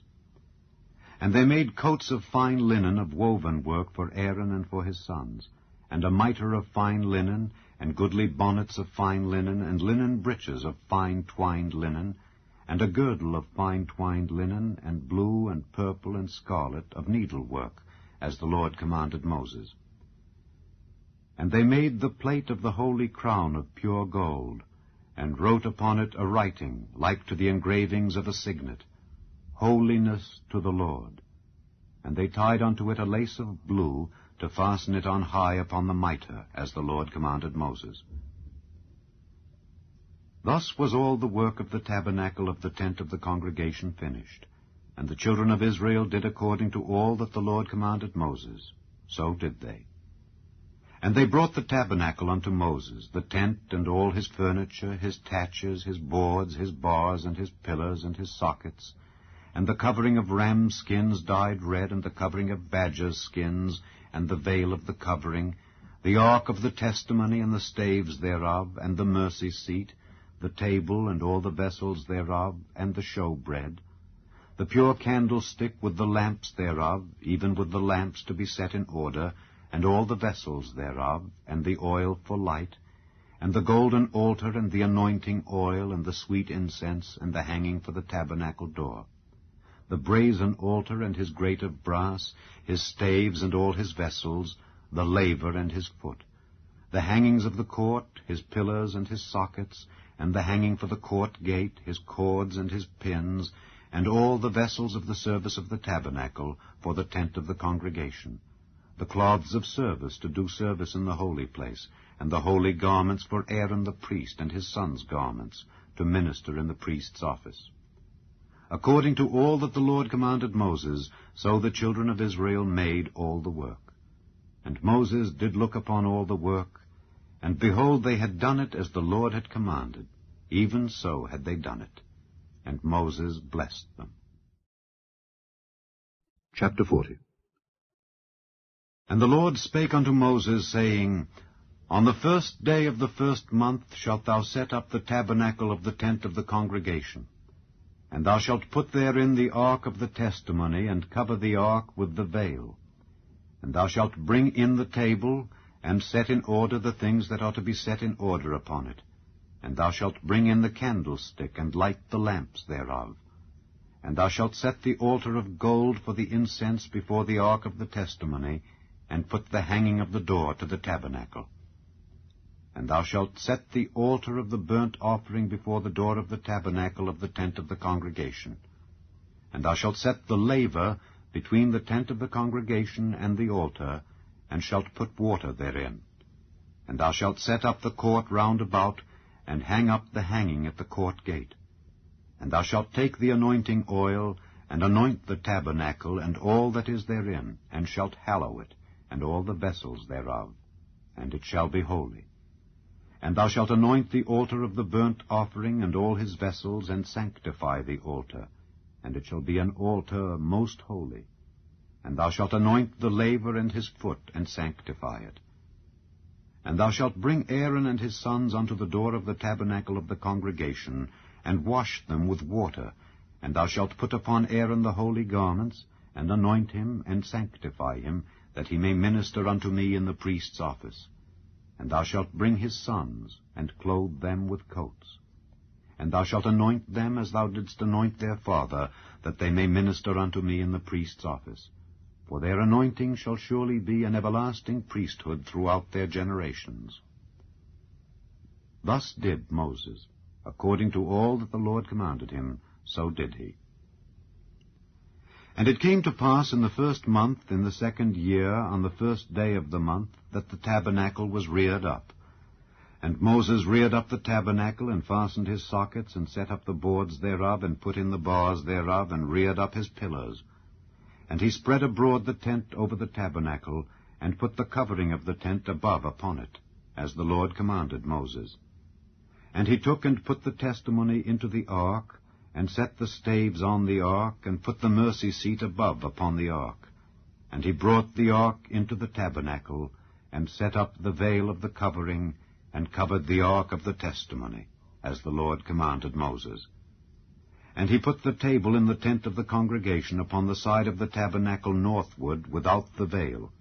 And he set the bread in order upon it before the Lord, as the Lord had commanded Moses. And he put the candlestick in the tent of the congregation over against the table on the side of the tabernacle southward, and he lighted the lamps before the Lord, as the Lord commanded Moses. And he put the golden altar in the tent of the congregation before the veil, and he burnt sweet incense thereon, as the Lord commanded Moses. And he set up the hanging at the door of the tabernacle, and he put the altar of burnt offering by the door of the tabernacle of the tent of the congregation, and offered upon it the burnt offering and the meat offering, as the Lord commanded Moses. And he set the laver between the tent of the congregation and the altar, and put water there to wash withal.